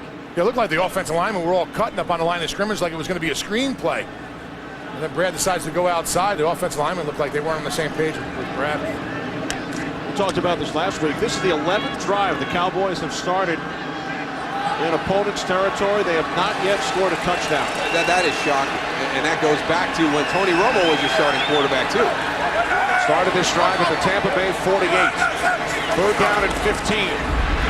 Johnson steps up, dumps it off to Barber, and guess who?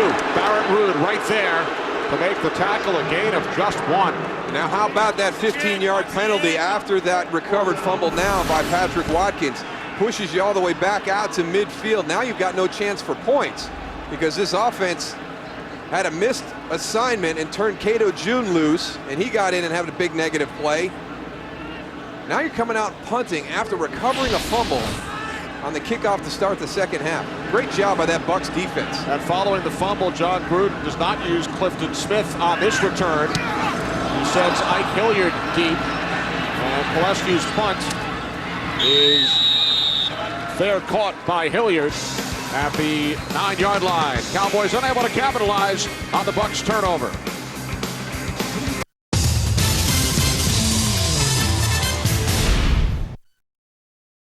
Welcome back. We focused so much of our attention on the Dallas offense, but the Cowboys defense has held the Buccaneers to 130 total yards and a pair of field goals. That has been it. And Ernest Graham is hit for a loss. DeMarcus Ware along with Zach Thomas in on the play. Well, there was a lot of talk about this Dallas defense and Wade Phillips becoming more involved with it, maybe taking some of the play calling responsibilities away from Brian Stewart. Tough to get any real definitive answer, but they have played much better this afternoon, and really, in my opinion, kind of a defense that relied on that big play offense to always be in games. With Tony Romo out of the lineup, they've got to kind of step up. They did not do it last week, but they have definitely done it this afternoon. 2nd and 10. Garcia to Graham. And Ernest Graham takes it out to the 19, close to a 1st down. Well, he does just a little bit of everything. You put him at fullback, put him at tailback, split him out wide. There he is to the outside. Nice little feel about how to get down in that little soft spot in the zone, get some positive yards. You need a guy like Ernest Graham on your team if you're going to have great chemistry. That's a guy who's not selfish at all, Bruce, huh? Yeah, Just unbelievable. Just wants to win. Just give me a shot. Let me do something. Let me get out there. Let me play some football. We talked about him going from running back to fullback. I'll tell you, it's that's not a lot of people want to go and make that change right there. That's like being a defensive end and wanting to come inside and play nose guard. It's a whole nother world. Yet Graham has had 10 touches today. Warren Dunn, coming off the ankle and neck injuries, has carried the ball just once. He seems to be the one guy that's always there for you, too. You know, he fought through a lot of, or the Tampa Bay Buccaneers last year, a lot of injuries at that running back position. Ernest Graham, you know, really steadied the ship for him. Allowed them to have the type of season they had last year. Getting close to 900 yards on the ground last season. As the Bucs won the NFC South.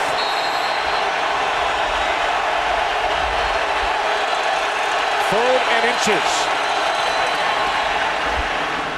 And Graham looks to have the 1st down out to the 20.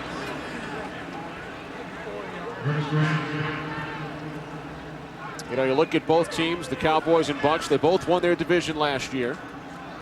They both faced the New York Giants in the postseason. And they both lost to the Giants, who went on to win the Super Bowl. And when Jerry Jones was asked on the pregame show by Pam Oliver about the Cowboys' current situation, he says it was right around this time last season when the Giants turned it around. As Garcia hits Joey Galloway, and it's ironic to hear Jerry compare this club that got off to such a great start to the 2007 Giants, who are up and down for much of the regular season. Well, you're looking for anything positive right now, and he's looking at a division rival. And there again, I think that there'll be an opportunity for this play the majority of the afternoon. You know, they're getting that ball out quickly, that big cushion on the outside, and you wonder if that's an automatic, Goose, or if they're calling that in the huddle. Artis Graham split wide to the left, 2nd down and 5. Then here it is down here. Garcia wrapped up, down he goes. Brady James with his 2nd sack of the season.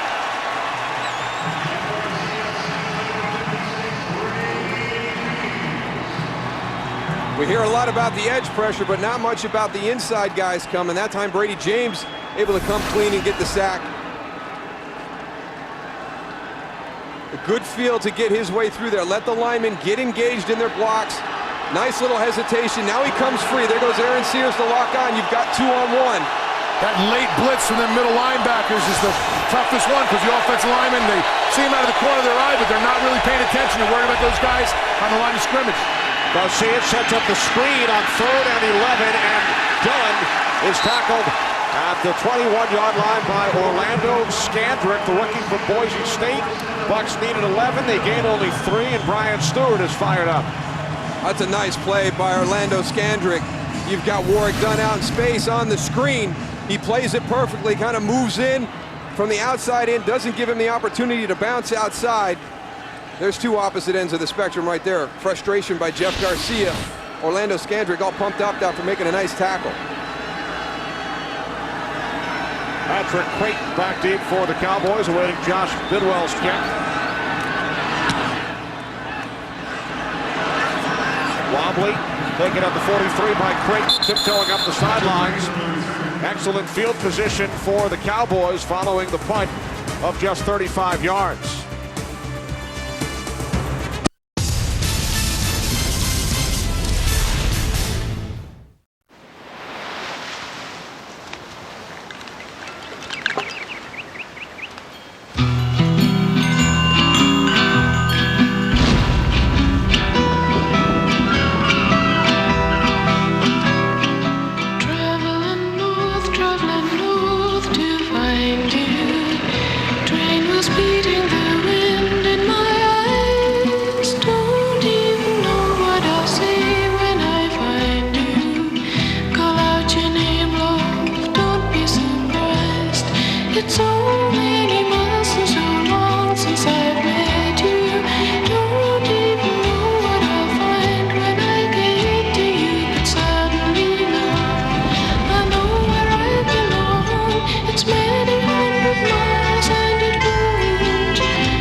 At the game. Guess you got to turn him around. Everything's going to look smaller that way, huh? We saw brother Aiden earlier. The entire Johnston clan on hand. From the 48-yard line, Johnson complete. Terrell Owens inside Bucks territory, a gain of 12. Nice concentration by Terrell Owens at the point of the catch there. He's got a defender go right across his line of vision as the ball gets there. Up high away, gets it knocked down to his chest. And that's a tough thing about not being able to get the ball to Terrell Owens. He's at his most dangerous when he's got the ball in his hands on those shallow crossing routes. I think competitiveness moves between Roy Williams and T.O. could be elevate both their games. Nice run by Barber. A first down and more inside the Bucks 30. Cato Jude makes the tackle after Barber gains 12. Oh, he's tough. He's got great stiff arm, great spin move, good patience right there. Lets Martellus Bennett get the block down. Look at that move on Phillip Buchanan. I mean, Marion Barber is a big physical runner, but watch this one right there. Boy, that is nice.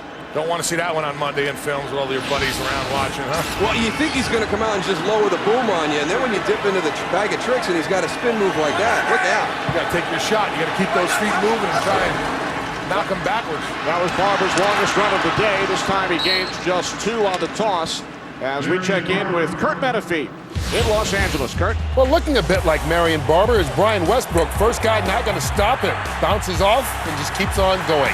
16-yard touchdown run against the Falcons. 112 total yards already for Westbrook on a 17-7 Philly lead in the third quarter.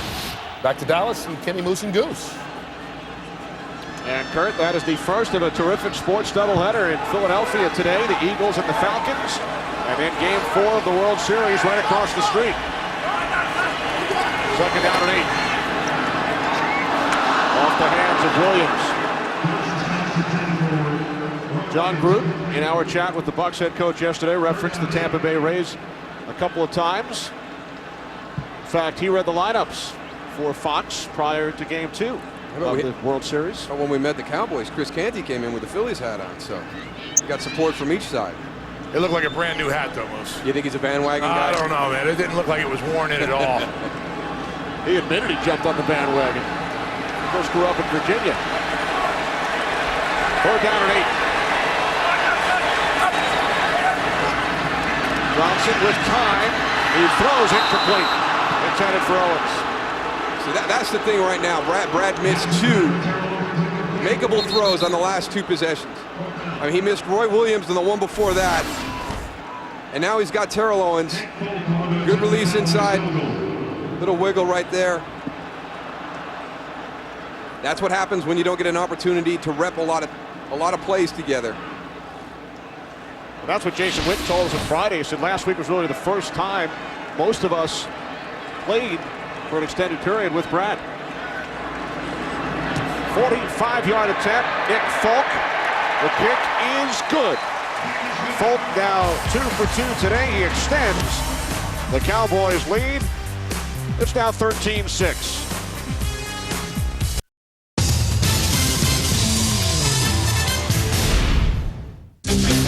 See the very best of the college football season on NASN. Every Saturday begins with College Game Day, as Chris, Lee, and Kirk visit a different campus each week before we kick off live coverage of games from across the USA. He heads for the corner. Touchdown! Plus, we've got more live matchups during the week and first air games Sundays and Mondays. If you miss any of the action, catch all the highlights with College Football Final each Sunday. And during the week, keep up with all the latest news by watching College Football Live, ESPN's 30-minute interactive highlight show. Glad to have you with us on College Football Live. Want even more choice of live games during the regular season? Sign up for our additional coverage on ESPN360.com, featuring up to 25 live games a week. As the season reaches its climax, we've got great conference championship games, and the College Player of the Year is honored with the Heisman Trophy. Touchdown, Texas! In December, the postseason gets started with coverage of all the top bowl games, including every BCS game and the national championship game live from Miami. Lynn rolling left, lofts it to the end zone. Celebrate college football's 140th season right here on NASN. Check NASN.com for weekly schedules and game previews. Play 25-yard drive. Cowboys extend their lead to 7. Trying to get it sorted out over there, but Brad Johnson missed a couple of throws at the end of that last drive. One to Roy Williams and then one to Terrell Owens. Could have come away with more than a field goal. Clifton Smith, his first chance since the fumble on the second half kickoff. Smith holds on to the football this time and returns it to the 21.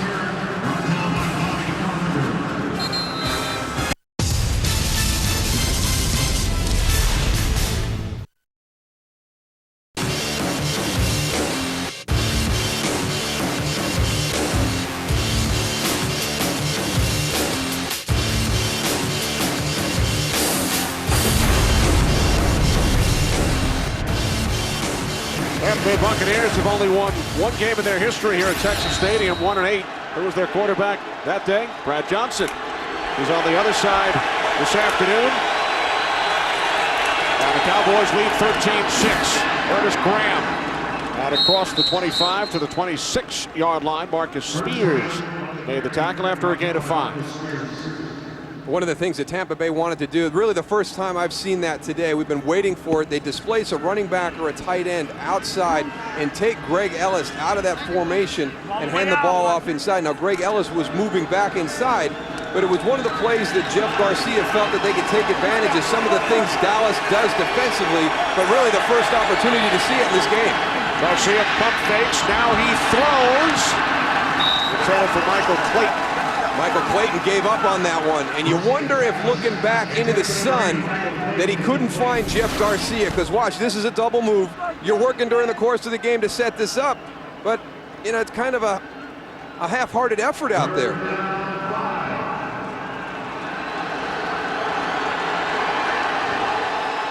Jeff Garcia taking the hits back there at quarterback, trying to get that ball downfield.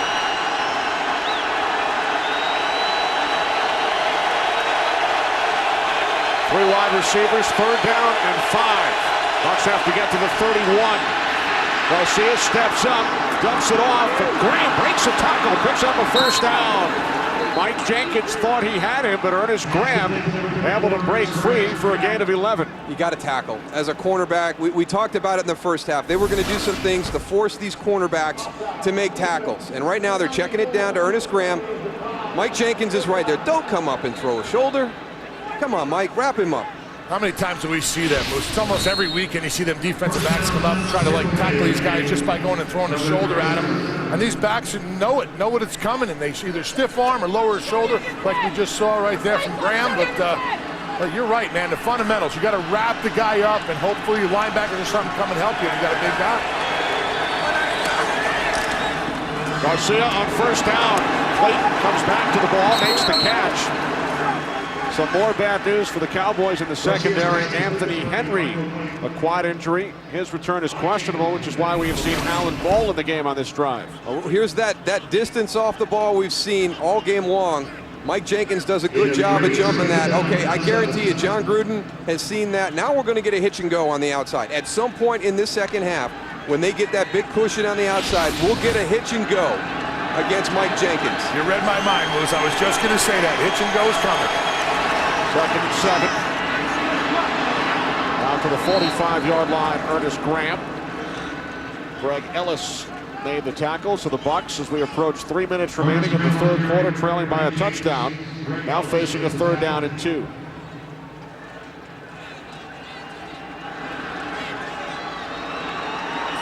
Third down and 2.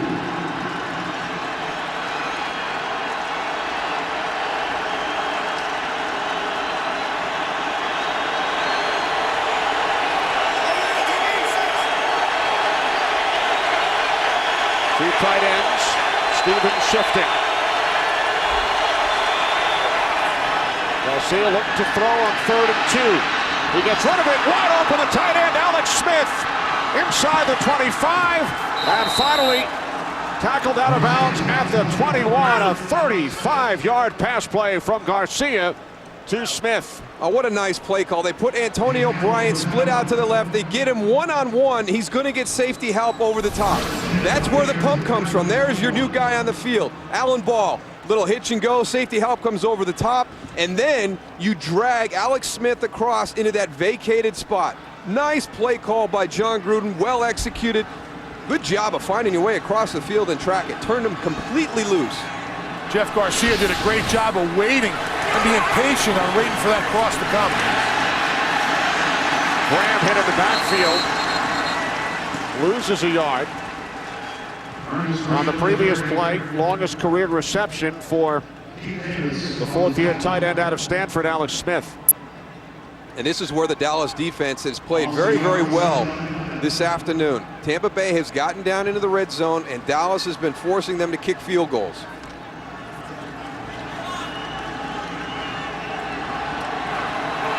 Bryant split to the left. Now Graham in the slot. Second down and 11. We're trying to get Dallas into a favorable run situation inside with Warrick Dunn.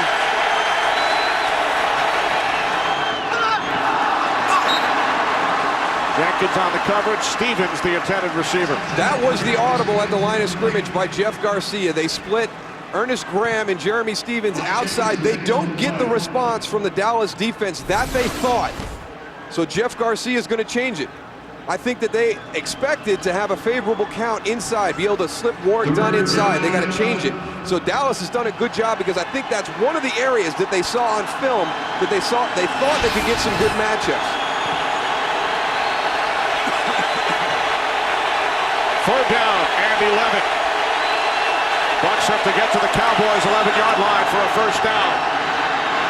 Garcia dumps it off to Graham, but 3 Cowboys were right there, led by Kevin Burnett, Marcus Ware as well, and the Bucks will have to settle for a field goal attempt. Have to credit the Dallas defense. They've done this all afternoon. Tampa Bay has moved the ball down into the red zone, but after that, they've held and they stiffened up and forced them to kick field goals. Good play by Alan Barr coming in place of Anthony Henry. 41-yard attempt. Bryant has hit from 36 twice, missed from 51. From the left hash, Bidwell will hold it. Bryant from 41. It is good. So with 34 seconds remaining in the third quarter, the Cowboys lead is cut to 4.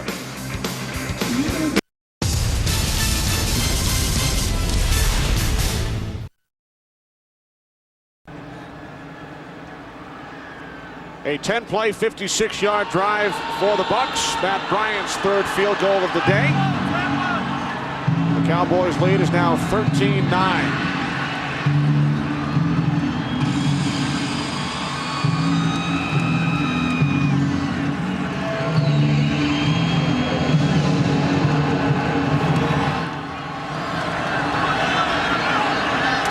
Stand back.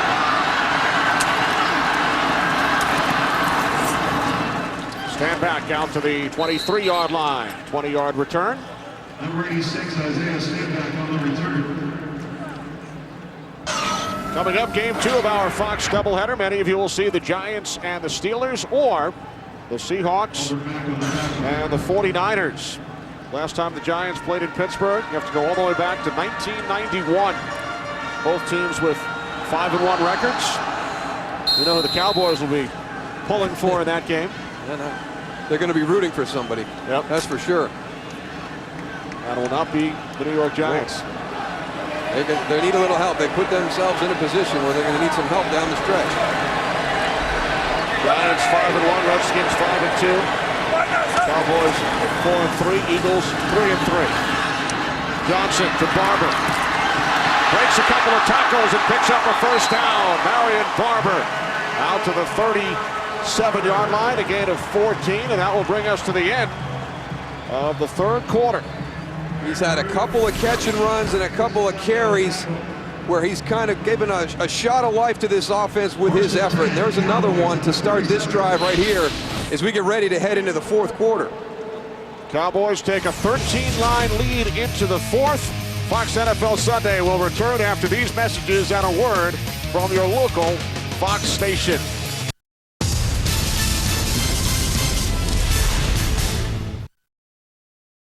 6-0 after one. Cowboys scored the next 13 points. Bucks with a field goal moments ago. Cowboys went 3 and out on their first 3 drives. A lot better since as Barber takes it out to the 39 and Barrett Ruud makes his 12th tackle of the day. You know, but that first quarter could have been a lot worse. Last week against St. Louis, the defense didn't do a good job. They had played on a short field a lot, but Tampa Bay was driving the ball. But all afternoon, this Dallas defense was able to kind of shut them down in the scoring zone. Now this Dallas offense able to get out there, kind of get some momentum going in that second quarter.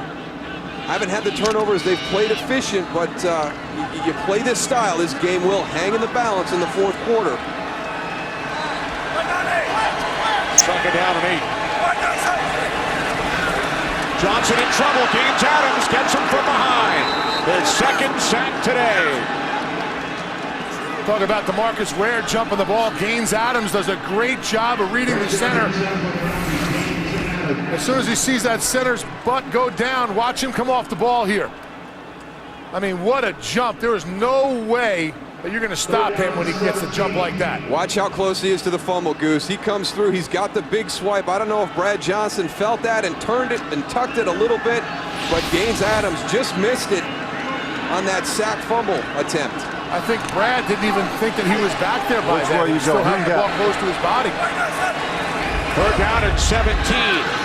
Johnson off his back foot to Marion Barber. Derek Brooks comes up, makes the tackle at the 34-yard line, so the Cowboys forced to punt.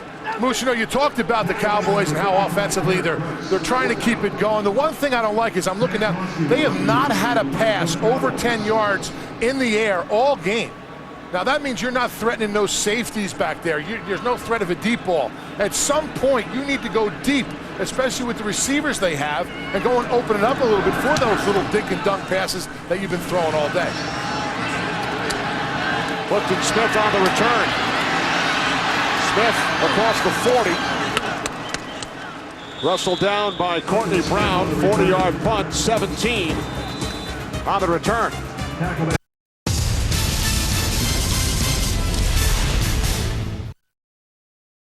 Welcome back. Darryl, you have fans all over the stadium. We were the Moose and Aikman grouping in the stands today. Good thing they didn't hear our critique on that guy's apparel. Together on the field, out of the stands as Garcia is nearly intercepted by Brady James. Ernest Graham, the intended receiver. And Brady James has had a nice game this afternoon. He hyperextended his elbow last week in St. Louis. I was surprised that he was going to be able to go today. He's had the sack, almost an interception right there, just kind of caught off balance. Couldn't get the feet set and the arms back. 2nd and 10 from the 43.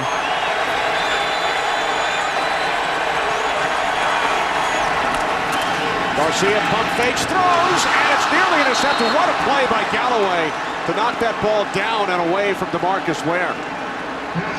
That's your veteran savvy right there. A couple of Cowboy defenders right around that ball. Joey Galloway makes it sure nobody's going to be able to get that deflection. Again, the athleticism of DeMarcus Ware. Orlando Scandrick's moving in right there. Going to have an opportunity to maybe make a play on that ball. Joey Galloway gets it slopped right down to the turf. Galloway playing volleyball, he spiked it. 3rd down and 10.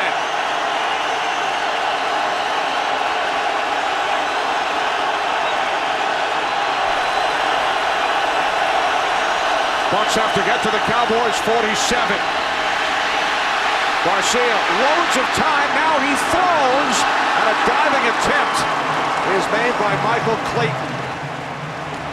Boy, how much time did Jeff Garcia have? But he did such a good job in the pocket. You saw right near the end, he was thinking about taking off, and then that pressure that he felt kind of dissipated a little bit, and he got reset back in the pocket. Right here, I'm getting out of here. And then he kind of gets back into that pocket and almost gets Michael Clayton downfield. So the Buccaneers go 3 and out for the first time today. Bidwell back at his own 29-yard line. Patrick Clayton back deep for the Cowboys.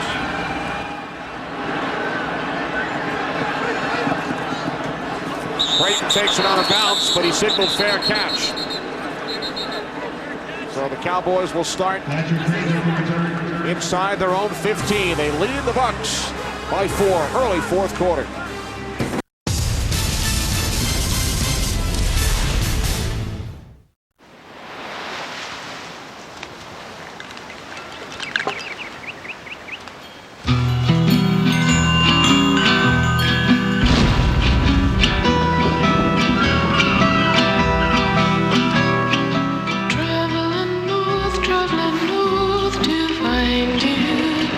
Train was beating the wind in my eyes.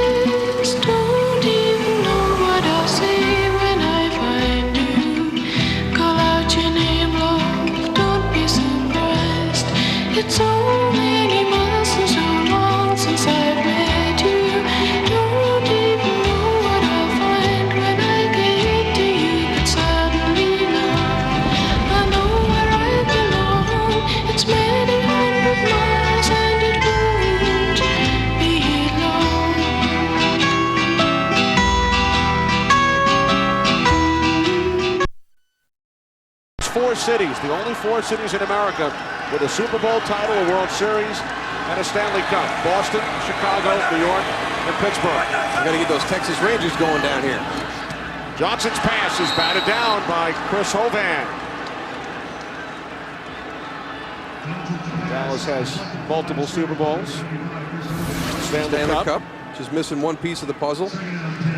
Again, there you go, Goose. It's one of your one of the things that you really like to see. The guys that can't get there, just get into the throwing lanes, get their hands up. Chris Hovan, especially with a dink and dunk guy like Brad Johnson. You know you're going to get them short passes. Chris Hovan just very aware of everything that's going on. You know his eyes are in the backfield, seeing what he could do if he can't get that pass rush. They've been doubling him all day. I mean, just a workhorse in the middle.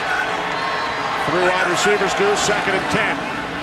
Johnson pump fakes, now he throws deep looking for Owens, and it's broken up by Talib. Aqib Talib got a piece of it. What a play pass by... we've seen Johnson throw today. Yeah, but what a play by Aqib Talib. He must be reading Terrell Owens' eyes, because he's running stride for stride with him. He never gets his head around. Now he's looking. As soon as Terrell puts his hands up, Aqib Talib sticks his hands out. What a great job by a young corner. That's what they teach you. The hands of Terrell Owens, right between it is called the pocket. They say when you think that ball is coming, punch the pocket, get your hands in there, disrupt that ball. That's exactly what he did. Talib attended high school here in the Dallas area. Playing against the Cowboys for the first time. 3rd down and 10, penalty markers prior to the snap. Delay of game, offense, 5-yard penalty, 3rd down. Play clock wound all the way down as we check in with Kurt Menefee. Kurt. We take a look at big play Santana Moss. Already a 50-yard touchdown reception in this game against the Lions. This is a punt return that he takes back 80 yards for the score. And after trailing for most of the day, the Redskins starting to take control 22-10 right now on top of the Lions. Back to Dallas and Kenny Moose and Goose. All right, Kurt, Cowboys already lost to the Redskins here.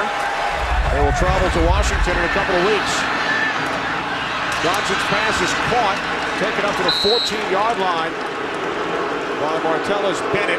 But Cato June was there to make the tackle, and the Cowboys forced a punt. That is the pressure on this Dallas Cowboy offense. They have to stay ahead of the chains. If they're in a 3rd and long situation, the Tampa Bay Buccaneers have not brought pressure. What they have done is they've rushed for, dropped everybody back out, forced Brad Johnson to throw the ball short. They're not worried about him getting one over the top on him. Punt nearly blocked. There's a flag as Pelescu was run into by Jimmy Wilkerson. Clifton Smith on the return out to the 42. And that'll be the question. Did he run into him or did he rough him? If he just ran into him, it's not enough for a 1st down.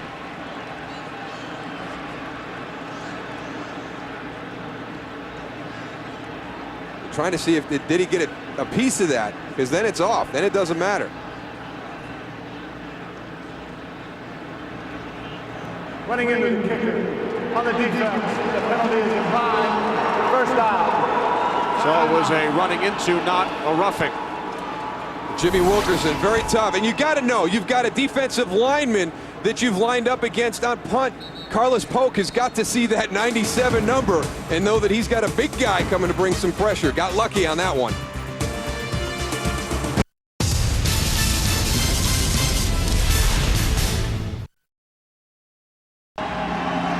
Welcome back, Kenny Albert, Darryl Johnston, Tony Siragusa. Good starting field position for the Bucs. From their own 42-yard line, trailing the Cowboys by 4.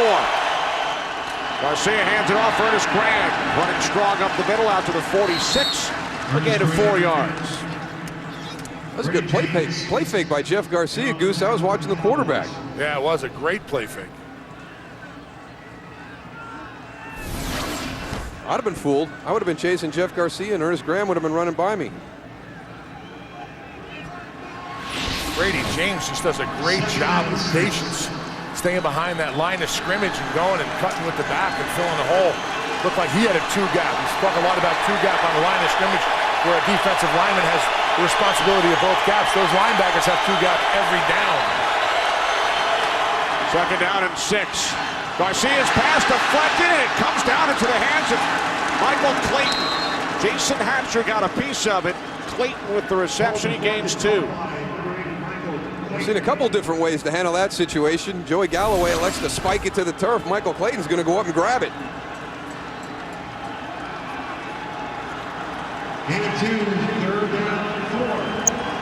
Jason Hatcher gets it deflected. Here he comes into the middle of the field. That's exposing the ribs. Both sides of the ball, those defensive linemen just looking into the backfield. 4 receivers set, 3rd down and 4. Garcia gets rid of it.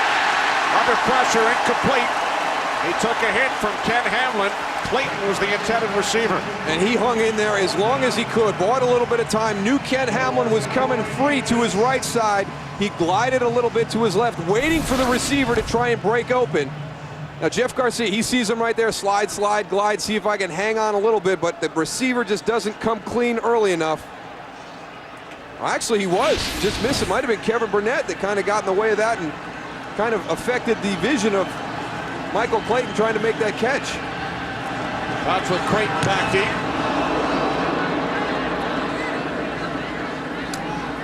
And a fair catch at the 14-yard line. Just under 10 minutes remaining, 4th quarter, a 37-yard punt. Hamlin and the defense hold once again.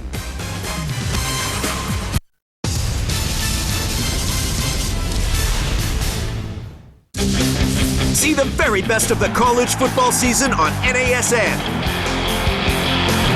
Every Saturday begins with College Game Day, as Chris, Lee, and Kirk visit a different campus each week before we kick off live coverage of games from across the USA. He heads for the corner. Touchdown! Plus, we've got more live matchups during the week and first air games Sundays and Mondays. If you miss any of the action, catch all the highlights with College Football Final each Sunday. And during the week, keep up with all the latest news by watching College Football Live, ESPN's 30-minute interactive highlight show. Glad to have you with us on College Football Live. Want even more choice of live games during the regular season? Sign up for our additional coverage on ESPN360.com, featuring up to 25 live games a week. As the season reaches its climax, we've got great conference championship games, and the College Player of the Year is honored with the Heisman Trophy. Touchdown, Texas! In December, the postseason gets started with coverage of all the top bowl games, including every BCS game and the national championship game live from Miami. Lynn rolling left, lofts it to the end zone. Celebrate college football's 140th season right here on NASN. Check NASN.com for weekly schedules and game previews.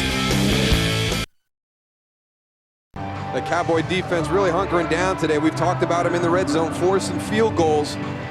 Last 2 games, 6 touchdowns, 3 in the first quarter last week in St. Louis.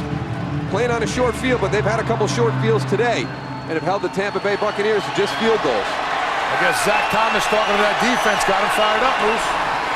We talked about leadership. Stood up. Marion Barber turns the corner and gains 6. You guys talked about it during the game last week. The pregame show hit on it today, and Zach Thomas did step up. We saw some emotion from Mark Colombo on the offensive side of the first half. Well, I understand Zach Thomas's hesitancy to stand up. He's the new guy on the team. There's a lot of guys who've been here for a number of years, and he kind of said, you know, it's their defense. I'm trying to find my role in this group, and I don't want to be the guy that stands up and gives the rah-rah speech, but I think after the St. Louis game, you know, he also doesn't want to come from Miami here with a chance to win a championship and watch this team give up that opportunity. After winning 1 game all of last season in Miami. Barber loses a couple. Chris Hovan made the tackle in the backfield. I think the tough thing about that, Moose, people really don't understand. When you stand up and you want to be the leader out there, you got to go and play too. You can't just go and show up and not be a determining factor out there. And he's played today, just like this guy right here, Chris Hovan. Been getting his hands up, tipping balls. Both of those guys, they're old school guys, man, right there. They're guys like we played with, Moose. Back when you wore leather helmets. 3rd down and 6. Johnson to the outside, caught for a first down by Owens. At the 29-yard line, gain of 11. Again, it's Terrellones against Aqib Talib, just one-on-one on the outside. A lot of confidence in the young guy. Tight coverage, but a well-thrown ball by Brad Johnson that time. Brad Johnson did a nice job of sitting in the pocket, both feet on the ground, waiting, being patient, and nice velocity on that ball, too, from down here on the end zone. Marion Barber. Barber across the 30, wrapped up by Jimmy Wilkerson and Ryan Sims. We approach 8 minutes remaining, and while we have a moment, Darryl, congratulations to you this coming Wednesday. You'll be inducted into the Greater Buffalo Sports Hall of Fame, heading with the family to upstate New York.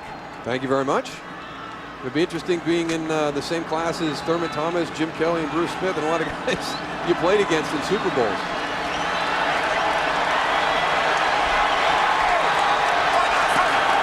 Second down and 9. Johnson to the tight end, Curtis. And Curtis was out of bounds, fortunately for the Cowboys, before the football came out. He was ruled down along the sideline. See if he stayed in bounds. I guess he did, but he was ruled down by contact, and then the ball came loose. Yeah, you'll see as he stretches out, the ball's going to come loose there. You saw the official come in, mark it down right away.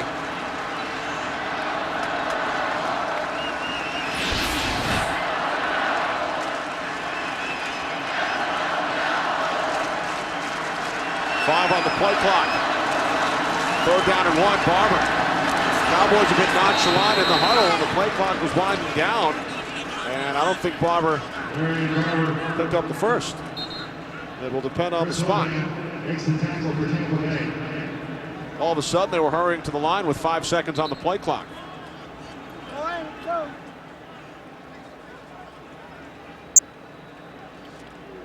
Here come the chains. 6:43 remaining in the fourth. And the Cowboys leading by 4.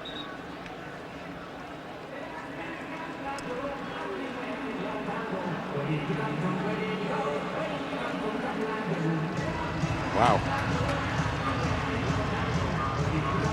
Just a little bit short. 6:43 left in the fourth quarter.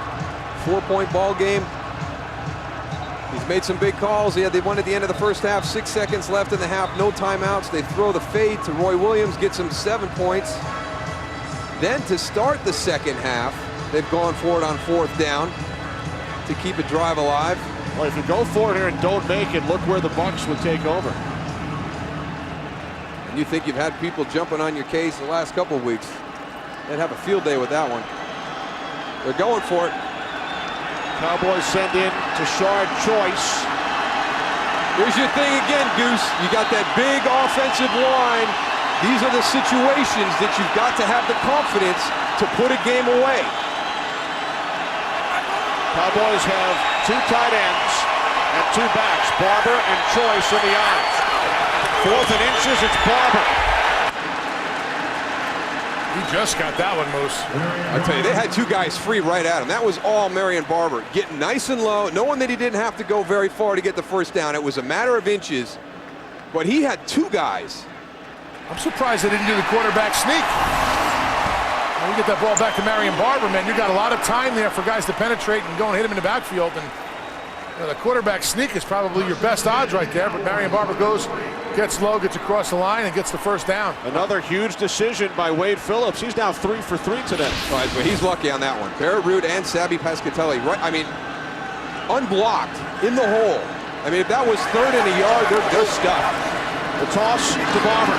And this time he's met in the backfield by Cato June. Back at the 36-yard line. With 5.5 remaining, 4th quarter. And the Cowboys leading 13-9, loss of 4. Coming up, Giants Steelers, 49ers Seahawks. Game 2 of our Fox doubleheader, and then game 4 of the World Series from Citizens Bank Park in Philadelphia. Phillies lead the Rays 2-1.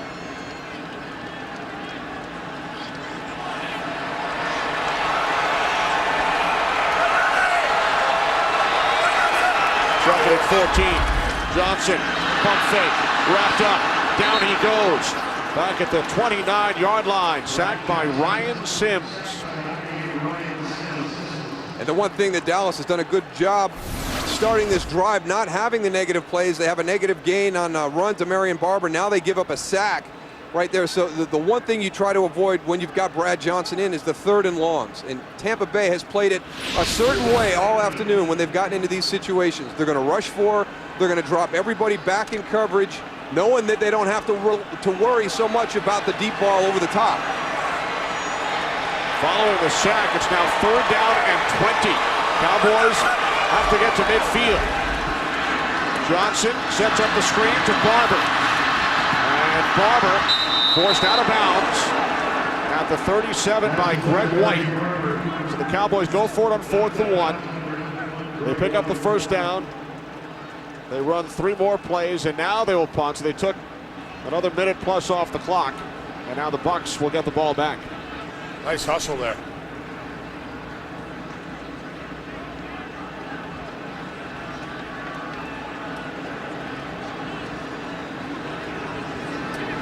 Molescu from his own 25, end over end.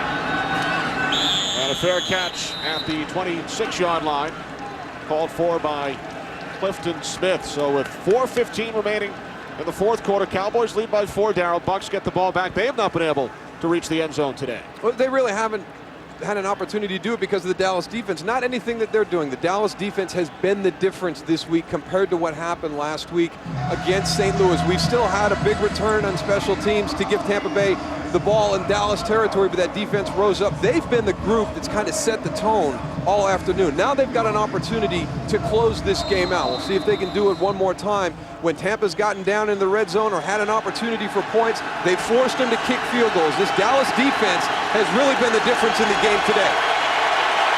They start from their own 26 to the Bucs, and they hand off to Ernest Graham. And Graham takes it out to the 29-yard line, gain of 5 before he's tackled by Greg Ellis. Remember, a lot of talk this week about the defensive play calling. Brian Stewart, the coordinator, Wade Phillips, brought him here from San Diego, and they've done a terrific job today calling plays and defending the Bucs on offense. And I think it's a combined effort. You see them there together. I don't think Wade has taken it all the way over. I don't think that Brian has as much control as he did last week. Garcia on 2nd and 7 to the tight end, Alex Smith. Smith takes it out to the 35-yard line. Stopped a yard shy of a 1st down as we check in with Kirk.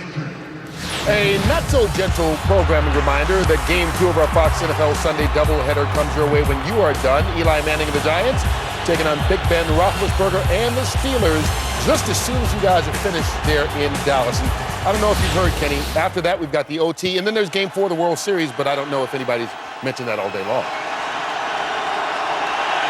It's a big day on Fox. Football, more football, the OT, and Game 4. Graham stopped shy of the 1st down. Needed to get to the 36. Our yellow line, of course, is unofficial.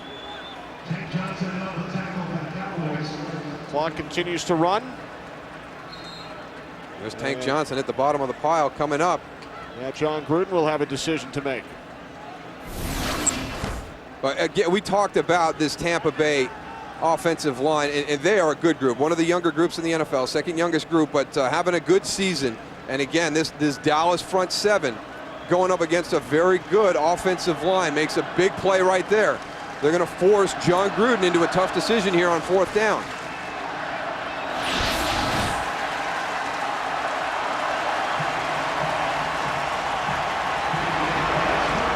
I don't know if there is much of a decision. 2:36, you've got all 3 timeouts. You can always spread it out. You got a quarterback who can scramble for that 1st down, Moose.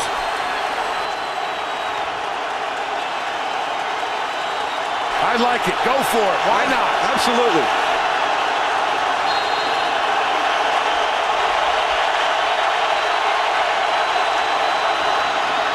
Ernest Graham, 1st down. Give it to the working man, Moose. Ernest Graham, we talked about him all day. No neck. He can run like the wind and solid. fullback, huh, Moose? You know what, Coney? He does everything you ask him to do, and just a quick hitter right there. Donald Penn does a great job just kind of collapsing that down to the inside, and Ernest Graham just gets right on his hip. First and 10 from the 39. Garcia fires, and the catch is made by Ike Hilliard. He took a big hit against Seattle on Sunday night, knocked out of the game with a head injury. Hilliard's first catch today, he gains 13. Bucks are on the move, they need a touchdown. We hit the 2-minute warning.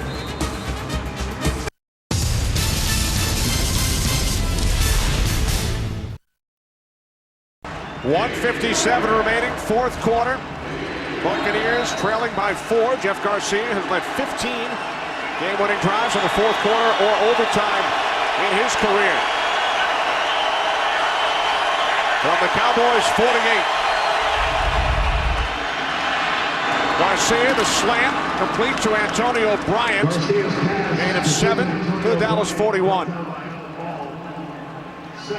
Guys, the deepest the Bucs have penetrated today has been the 14-yard line. That has been it. 3 field goals, accounting for the 9 points scored by Tampa Bay. From the 41, Garcia was wrapped up, got rid of the football. DeMarcus Ware, who does not have a sack today, but has one in each of his last 10 games. Jeremy Trueblood comes up slowly. And now the Bucs facing a 3rd and 3. Now with Jeff Garcia, jumping to his right to try and get that ball away, buy himself a little bit more time to get away from DeMarcus Ware. I think landed on the back of Jeremy Trueblood's legs. Again, 2-down territory for Tampa Bay. Now keep your eye on Greg Ellis. So you got Greg Ellis going up against Jeremy Trueblood, who's a little bit nicked up from that last play. Ernest Graham needs to take a look there.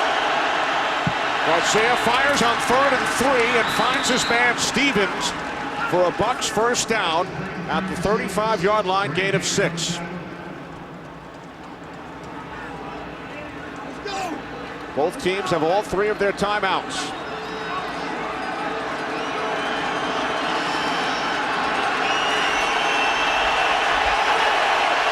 From the 35, Garcia to the outside, looking for Graham. Kevin Burnett on the coverage.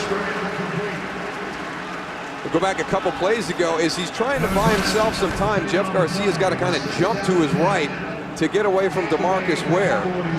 Right here. And then rolls up right on the back of his right tackle's legs, Jeremy Trueblood. Now, I don't know if anybody knows, but he's gutting it out right now, and he's going up against Greg Ellis. Got a pretty good pass rusher out there. So any running back, Ernest Graham, he's breaking formation right now, so they're empty. They've got no help to the right tackle.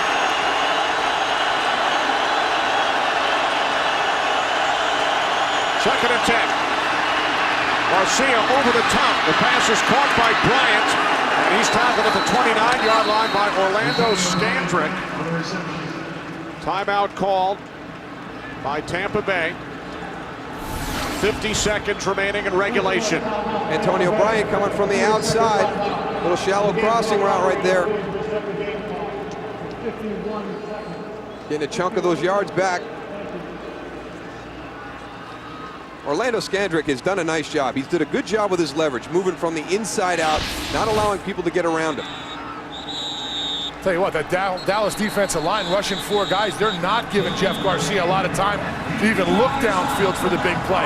That's why we're seeing all these short passes right now, but we're doing a great job of bringing pressure.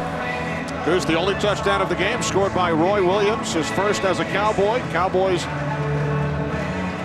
defense with a stingy effort today. Buccaneers 4 drives inside the 25, come away with 3 field goals.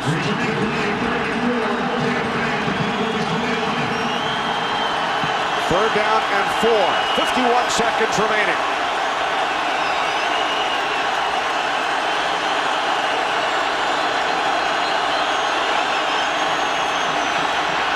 Garcia, incomplete, off the hands of Stevens.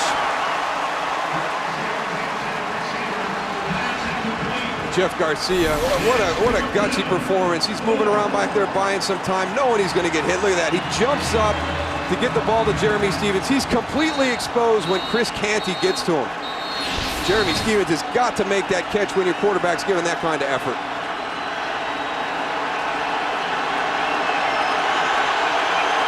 Fourth and 4.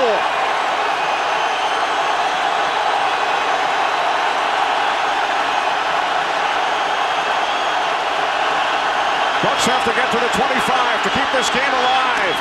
And they do. A diving catch by Ike Hilliard at the 23-yard line to pick up a first down and quiet this crowd. And they're going to get a timeout because Brady James is down again for the Dallas Cowboys.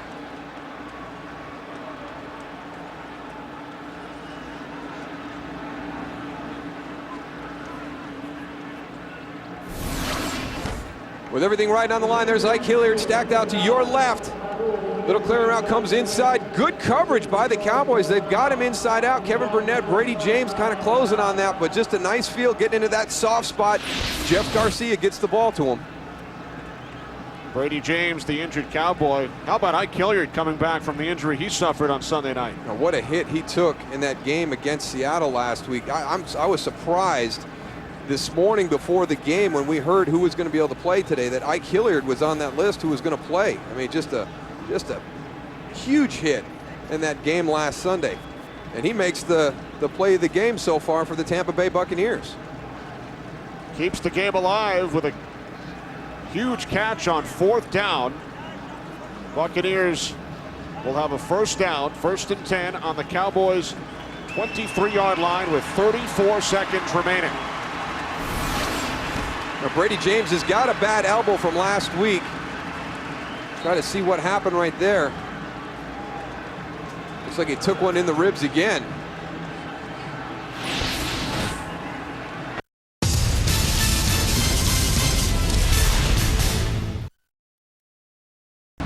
.34 seconds remaining, 4th quarter. Cowboys with a 4-point lead.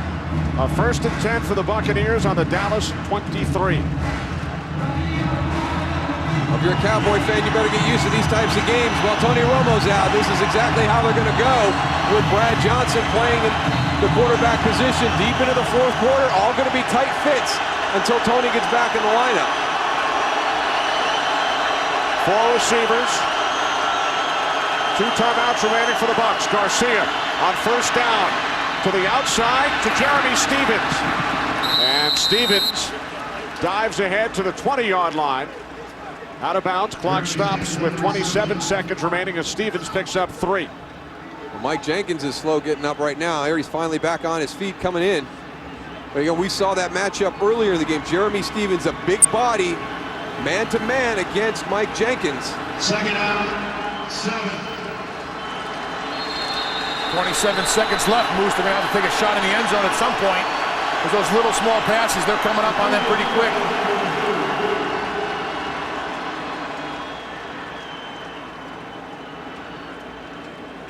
Tell you what, Jeff Garcia took some big-time hits today and stood in there. Gene Steratore is going to check the spot.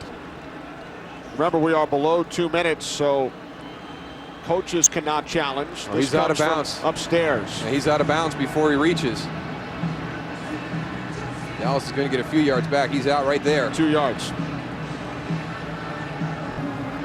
Step down on the 22.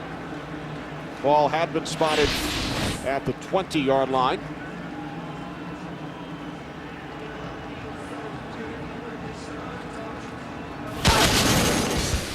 Well, with the game on the line, the Buccaneers forced to go for it on 4th down. Get the ball inside to Ernest Graham. And Jeremy Stevens has a catch. Ike Hilliard, the play of the game on another 4th down.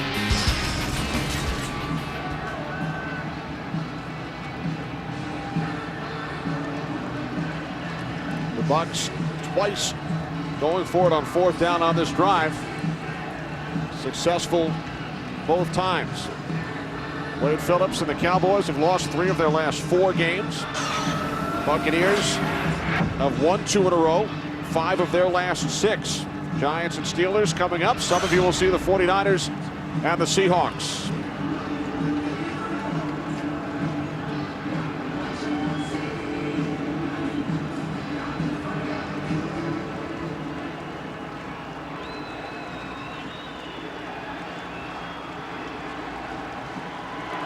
After the review, the runner was out of bounds with the ball just inside the 22-yard line.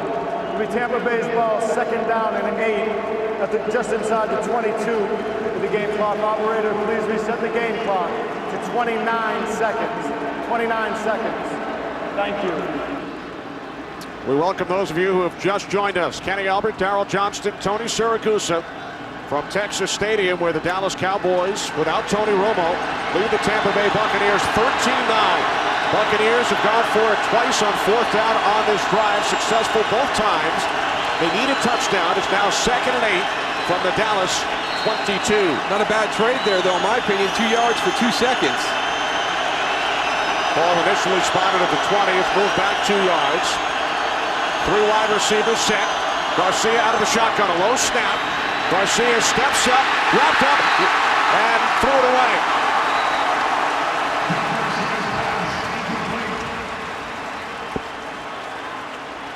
I tell you what, he has played a gutty game.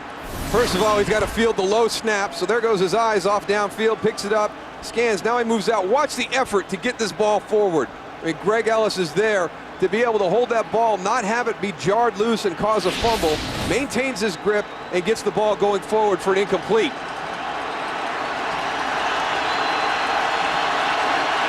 We welcome those of you who have been watching the Redskins and the Lions. Dallas Cowboys with a 13-9 lead over the Tampa Bay Bucks. 25 seconds remaining. Jeff Garcia on third down to Ike Hilliard. And Hilliard racing for the sidelines is out of bounds at the 18, so the clock stops with 19 seconds remaining, but it will be fourth down for the third time on this drive. And can they do it again? They've converted twice on this drive. Just to get everybody caught up who's watching it, Roy Williams, a touchdown right at the end of the first half to give Dallas the lead going in at halftime. The Dallas defense really the difference in this game. Really kind of got the momentum back, got them an emotional spark. They've been outstanding when the Tampa Bay Buccaneers have gotten to this part of the field, have not allowed a touchdown yet this afternoon. Fourth down and 5. And a timeout called by the Bucks. 4th and 5 from the Dallas 18-yard line with 19 seconds remaining. This is a tough situation for that Dallas defense, Moose. You know, what do? Do you defend the first down so this drive can't continue? Or do you defend the end zone where you know they're going to have to go eventually, only 19 seconds left on the clock? Yeah, it's a tough spot to be in, and you know John Gruden is probably going to have some type of play design where he gives both of those options to Jeff Garcia. You know, he can come back and see if he's got something down the field that possibly gets him a touchdown on this fourth down, and if not, he's going to have a safety valve to be able to pull it out and maybe drop it down to another option to get enough for the first down. The one good thing is his team, the Dallas Cowboys, with their 4 guys up front, have been getting pressure all day, and they don't need to bring the blitz and sacrifice, you know, coverage in the backfield in order to get pressure on Jeff Garcia. Buccaneers with 1 timeout remaining. They must get to the 13-yard line to keep this drive and this game alive. Garcia on fourth down. Can't find anyone now. He throws. Incomplete. Looking for Jeremy Stevens. A flag. One of the Cowboys took off his helmet.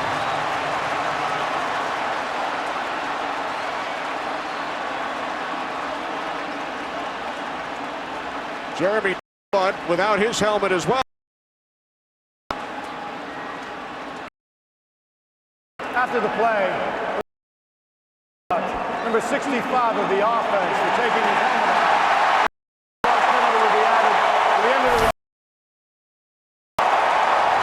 Well, that's exactly like you called it, Tony. They were able to get pressure with the 4 down here. Great coverage across the board. Nowhere for Jeff Garcia to go with it. And because they maintain their integrity with their pass rush, Jeff Garcia not even the opportunity to scramble for that first down.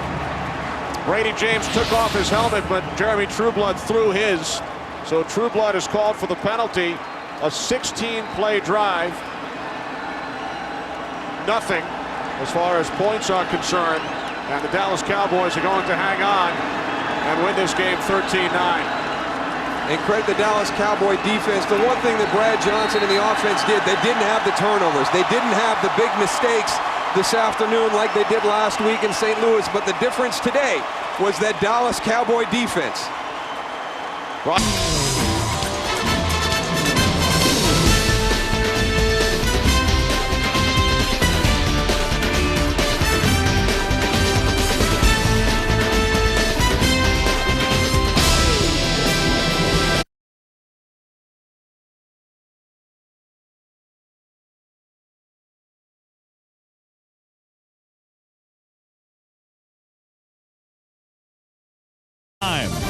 Right-hander Andy Sonnenstein, his most important start of his career. He's on your left. The Rays' chances of bringing the series back to Tropicana Field on his arm, and Joe Blanton will counter. He, like Sonnenstein, throws a lot of strikes. We will introduce you to these two not-so-well-known starters coming up in just a moment prior to Game 4 from Citizens Bank.